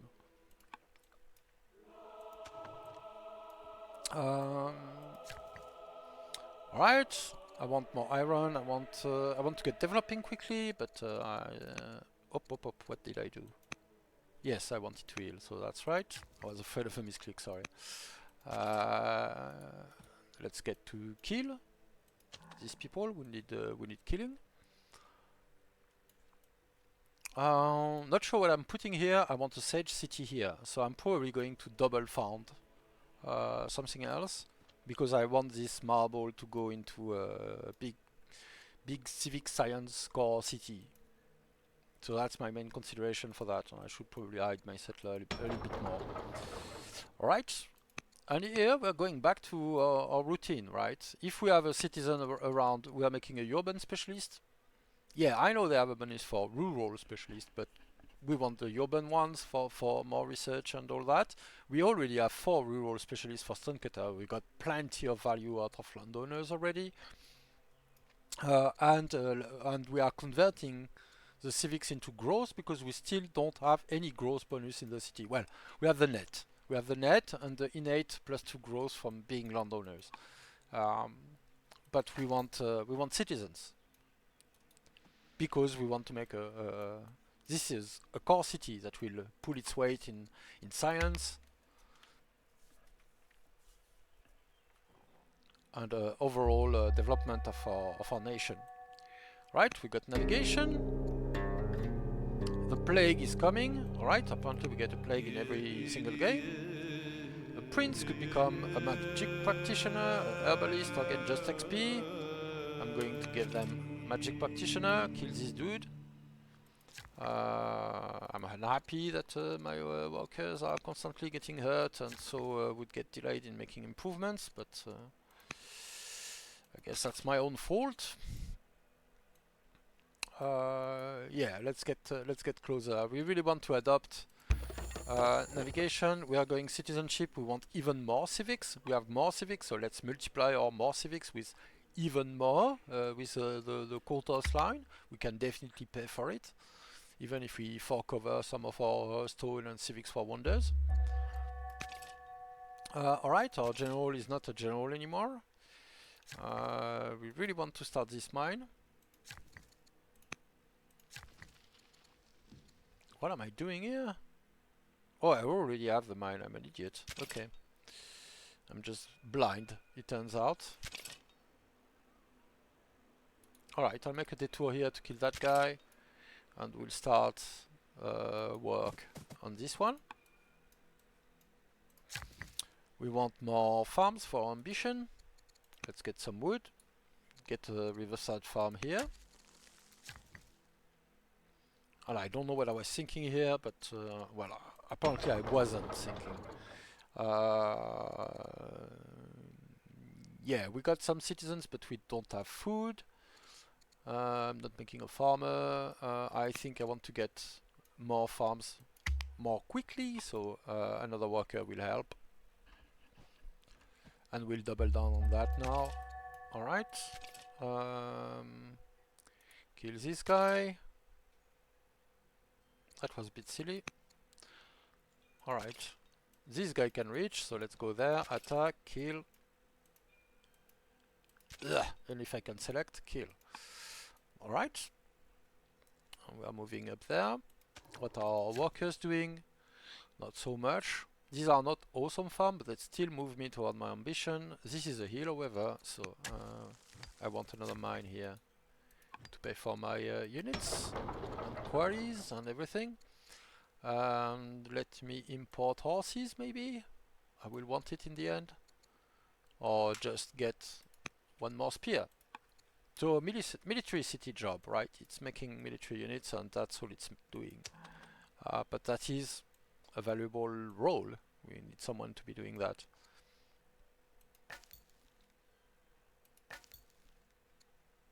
So even here, when we got to a very buildery start, right? Picking builder archetype and playing Egypt landowner and focusing on overall improvement before anything else, all that. It's still very useful to have someone making military units essentially. But that's a person I wanted. That's awesome. Yeah, you can put the church, sure. Free of charge. I didn't have to spend civics to do that, so that's like double great. Okay, I'm killing you. Getting back to heal.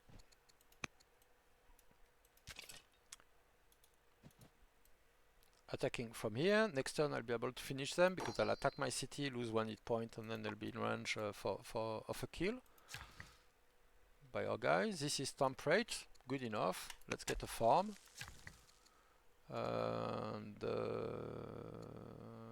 And heal in place. That's not so bad. We got another worker here. We'll want more still.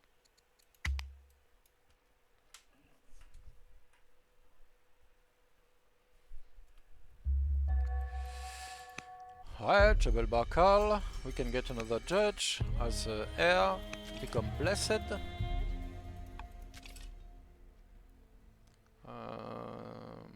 And yeah, let's charge in.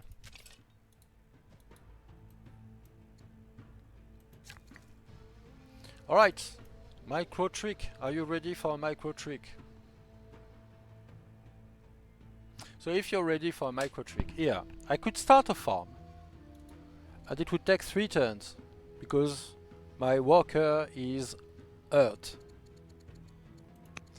Or I could heal this turn. I hope to start a farm next turn. That would be done in 2 years because that would be full health. And of course that's foolish because actually this guy would hit them again and I would be back to square one. So how do I solve that? I can solve that because I'm a builder leader. So I can say, alright, you're going to work on this farm. I don't need this worker here. This one, who was building there, is not needed anymore. So I can move here and can get my farm in 2 years. Right, micro trick. So this is just micro, right? You don't need to do that to become a decent player of Old World. But it's cool stuff, right? Interesting small optimizations, minor optimizations you can leverage in your game. Right, so I'm going here and healing.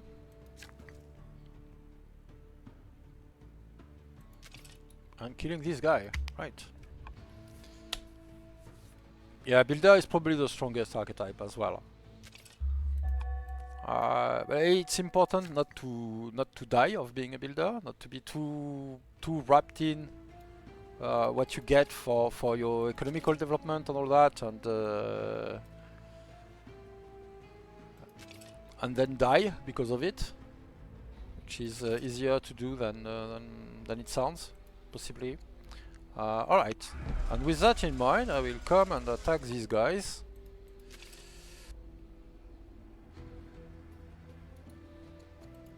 Yeah, I think strike probably gets me a little bit more efficient, yeah.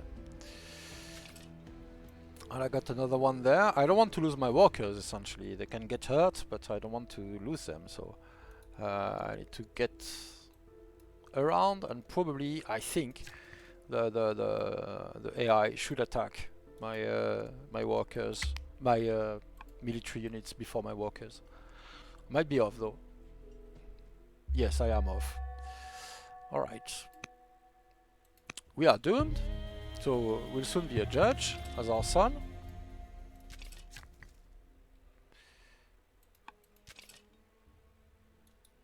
So we want to be on the right side of the river and kill that guy. Get the farm.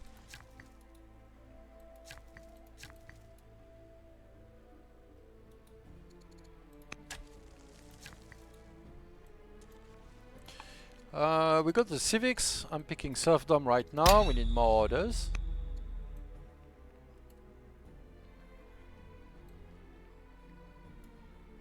And we are getting raided from elsewhere.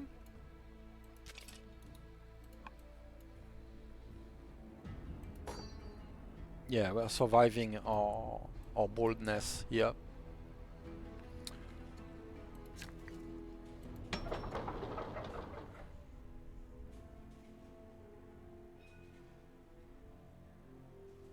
I think I'm continuing with my festivals here. So here, essentially, I'm going to have to do something else now, but essentially that's how the game would continue, right? We'd get a few more farms, starting them with actual equestrian rider workers here to avoid it taking too much time. Using the adjacency and the cheaper improvements we get that way, clear these spots, settle essentially whatever cities. That's rider probably just because of the horses, and that would be probably another landowner city just because they like to have more cities, and this would be sages. So this would be one case where I would go delayed sages because I want that spot to be the sage seat. Judge and diplomat distant third. I don't know. My heir is a judge. I don't know if I have a distant third. I'm probably not picking. Well, I don't. Oh, all right. You were mentioning your preferences. Yes, because of the marble, indeed. Because that's also some civics production, right? You see what it does. In this spot, it would take a bit longer to get the citizens to get there, but that would be the same principle. Landowner starts with multiple citizens, but here sages. So a first citizen gets probably this quarry to extend first to get a bit more territory. First stonecutter, but then you just do festival, just loop on festival until you get another citizen, and then you get additional stonecutters. I would definitely be happy to put any kind of shrines to get access to these tiles. And get additional stonecutter. And with 4 stonecutters, it's an awesome sage seat. Ideally, you want growth as well, but you can't have everything. And because of the way these cities are themed, here I have a little bit of growth. I managed to steal some by expanding way further away. But that's it's good to go there. So maybe what I can do is look if I have a letter save game to show.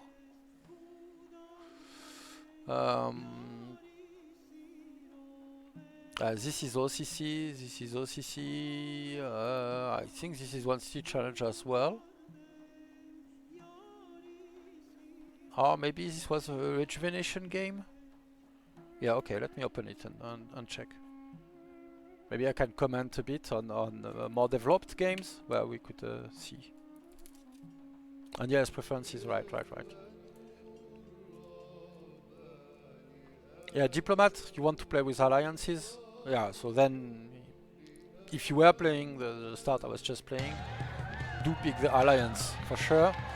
So yes, so this was a rejuvenation game, and this is turn 114 turns of victory. So this is my capital. It's very obvious that it's a core city, right? There are like many wonders piled up in there. The museum, the Colosseum, the pyramids, the necropolis,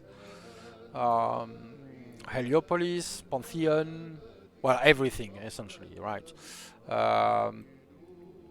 There's a lot piled up there. it's rejuvenation late game. So rejuvenation is just arid and sun tile originally, but it becomes very lush where the game progresses. So this is definitely a core city. And it's doubling down as a military city later on, because the Colosseum is providing awesome training by itself. 17 road training, but that's multiplied by my ranges and everything else I got. There are officers there, there's all of that. But that's the key value I was looking for in most of the game. It's generating incredible civics, and because of that, it gets me a lot of research as well. I don't fully remember the flow of this game. I got some religion early, yeah, I founded Judaism, and I played on the back of that. This was a core city as well, my Sage seat. So it's also responsible for an appreciable part of my research production overall. With mostly urban specialists and all that, but you can see that I worked on my growth as well. This is a sorghum tile, it still got a farmer, it still got boosted by 2 granaries, and check the growth production. Right, that's what I'm focusing on. Yes, I would get more food by this, right? But this is worth boosting because it gets me growth, so it means my city will get more citizens, will make workers and disciples and settlers faster, and have more citizens to make more specialists. I made a farmer here as well because that's worth boosting once again, and I could put additional granaries to boost that even more. This is like Egypt style layout, right? I could get some adjacencies by putting them everywhere, but because I had a courthouse and a ministry adjacent, that palace was 40% cheaper, which is very valuable in itself. This heated bath, because it's adjacent to these two, was 40% cheaper. That's very good as well. Sure, I could have gone around and put a hamlet to provide adjacency to all 3 baths, but my hamlets are more valuable to do that and get these tiles and secure them away from Hati or this kind of use. This is a core city, but because it's rejuvenation, and those are some of the very early tiles I got to switch to temperate, so they were very valuable for food. So actually it spent a long time in the game not doing much, not really acting as core, and being developed mostly to get me food anywhere I could. So because I had the river, I went with riverside farms.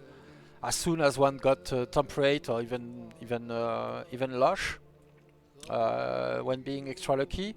Same thing with the sorghum farms there. Those sorghum farms spawn, and I even invested the farmers in there because the growth was valuable once again. Everything else is more or less a whatever city. This become a minor military city with 2 barracks and a ranch and officers. But this isn't doing much, right? What did I get as a specialist? Well, I got a luxury. I put some stuff in there, but if you look, it's mostly rural improvement. I put shrines because I put shrines everywhere, and I put shrine everywhere because I have the Heliopolis. So the Heliopolis is in the game. I went for polytheism to be able to get shrines everywhere because this shrine is worth 1 order. So this is incredible. This is massive. This is overpowered, I would say. So I want to put all shrines in all cities, no matter what. Because the main benefit is the order and the agency to put other things. So same here, I'm putting a shrine. This city didn't do like much of anything for a long time. This is all my capital actually. This is all my capital territory, the way it expanded, making urban tiles there, getting additional tiles with wonders and all that. This is, and everything else essentially is a whatever city. Was fighting toward the end, but this is whatever. It doesn't really have a job. If it gets me something cool, cool. But getting a slow military unit or anything, or if it, as soon as they become developing, If you need units because you're fighting on this side, you're getting units there, but you're just rushing them. It doesn't matter if they don't have training or whatever.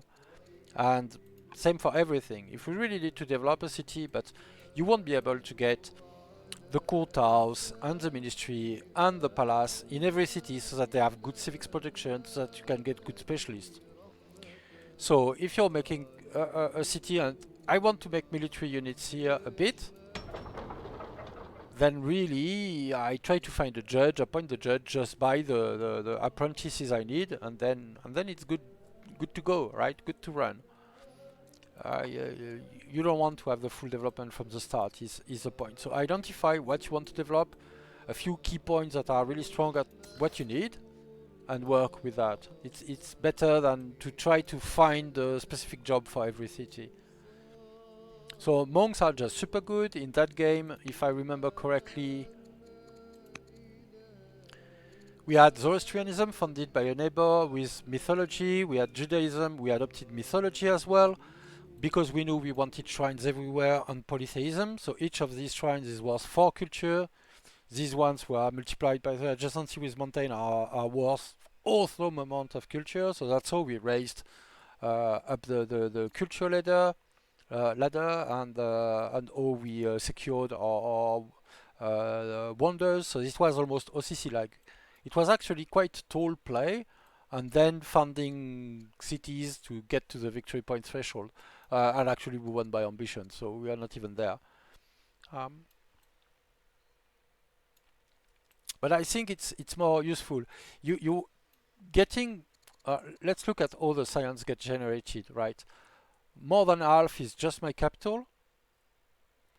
A good significant chunk is my sage seat, and everything else is comparatively negligible, right? It's doing a little bit, which is cool, appreciated, but all these cities all together, they are like maybe 15% of the research I produce, so not that significant really. So if you're getting specialists there, it's cool that you get a little bit more research, a little bit more whatever, but it's really not their job, right? Their contribution is not much. Their job is to gain me territory so that I can get rare lumber mills, because there's not that much forest, and rejuvenation, of course, and it's rarely packed together because it spawns randomly. Get me capability to get iron, secure the site, prevent Hati from expanding and winning the game. A large part of winning at high difficulty is not losing, is getting to a victory condition before the AI does. And AI starts with development and all that, so you will often be in strong competition with them. Here, in fact, they were still quite far, but yeah, that was rejuvenation, old school rejuvenation as well. I think I got lucky with the AI spawns, so that wasn't really in doubt. But yeah, let me see if I can find another well-developed save. Rejuvenation, some Assyria, some Axum, maybe. I'm not sure what that is. Oh, that's an OCC game. That's the one, the Fall of Babylon game I played with Cyan. One of Cyan start. Yeah, maybe this one. So it was a game I played on Glorious as well, about a year ago, to go into detail into some mechanics of the game, and we'll check and see all the city categories map, let's say. There's not so much, let's say, depth to that consideration. Just the idea that you will be able to really develop only a handful of cities, and that if a city, your core military city can be a bit both, right? But you shouldn't focus. You shouldn't try to do everything at once unless you are really playing super tall. Let's say a one city challenge. So right, this is one game as well, turn 102. So here Babylon had an awesome start. It's a hunter start, with 3 game resources, fourth one up here, some more hunter resources there. So this was a reroll start because I wanted to illustrate or to get to the glorious level. So it was with a dynasty as well, so an additional small bonus and a selected start. This is definitely a core city, right? So in terms of core city, it's huge growth because it's a hunter seat with all the game and all that. It's also very solid military city, right? Because military family, a pair of barracks with their officers and all that. And I crammed what I could, so the full courthouse line here, the full Odeon line with the Wisdom Shrine getting me additional civics. There's a university, academy, I don't know where the library is, somewhere. Maybe up here, I don't know, some religious development. So it's definitely very decent training projection, right? It's well, almost at 80 projection, so cataphracts in 2 turns if I wanted them, or Cimmerian archers. But it's also producing a lot of research, right? It's a hunter family, it's not sages or civics family, but still, because I invested most of what I had in there, because I had plenty of citizens to make specialists, because of all of that, it's still producing over half my research. So that's also having a scholar, governor, leader, and all that on top of it, but still. 350 research out of 660 is coming from a single city that is the capital. This is an aborted core city, should have been a core city, it's my sage seat, but at the end of the day I didn't have all the orders, if I remember this game well, and the full capability to develop it super strongly, so it's 10 specialists, still a good city, and because it's sages, it's still outputting 100 research, which is very significant. It's like a 6 of my total research, something like that. But you can see it's already quite a way behind my capital. And my trader seat here is some form of core city, but it's, if I remember correctly, it was really growth trader, meaning that I got fish, and more fish, right? Or crabs. And what I mean by that is mostly growth nets. So this city has insane growth because it has all these growth resources with fishers boosted with the adjacency of the harbor and all of that. So essentially, this city spent most of the game making caravans for me, handling diplomacy and making me awesomely rich. So that was most of the job of this city. I made a few specialists there, although quite a few were rushed, if I remember correctly, with the judge leader at one point to pick the fisher specialist. Of course, the fisher had double awesome because there is the lighthouse somewhere, but that's it. And then I sort of developed cities like this one, but if you look at that, it's really small in terms of contribution at the end of the day, even if you invest there, meaning that it's sort of a red herring. You should be making, I don't know, disciples, a few random military units, but really, it's not that great. And this was a peaceful game, essentially. I think I was at peace with Kush for the entire game, never went to war, finally expanded south, picked those sites quite late, and these are all obvious whatever sites. They are here so that the AI doesn't get it and doesn't get the victory point, so that I get some good lumber mill spots.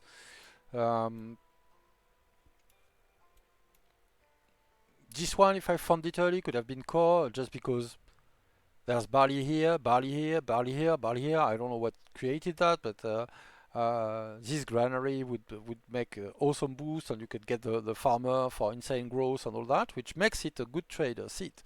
Even if there's a good trader city, even if there's no not many nets, right? Or I got them late with my expansion. You can see the shrine was put there just to get this tile, and so this one, and so the resource, and so this resource. I don't even know what the adjacency here is for. What? Groves? Pastures? Yeah, well, But here it provides the adjacency for pasture, but it's much less valuable. It doesn't get me the resources I want or anything like that. So these cities, I will get some high value improvement.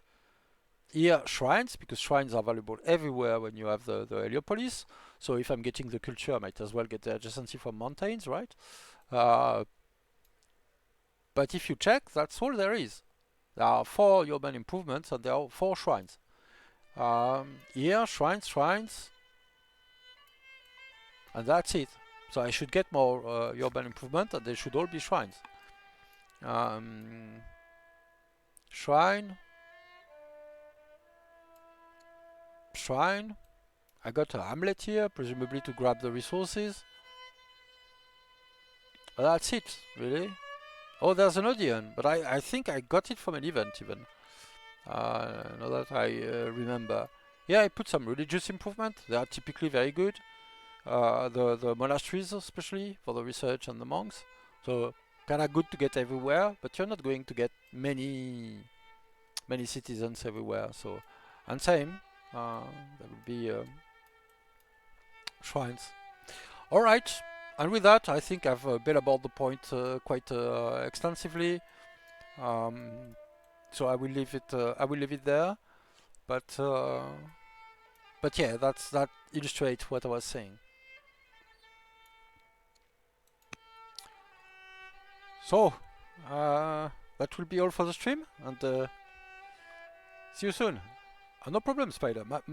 My pleasure. And I'm sorry. I know you prefer explanation in writing. It's just so convenient to do it streaming. So thank you for accommodating it. And with that, see you soon. Bye bye.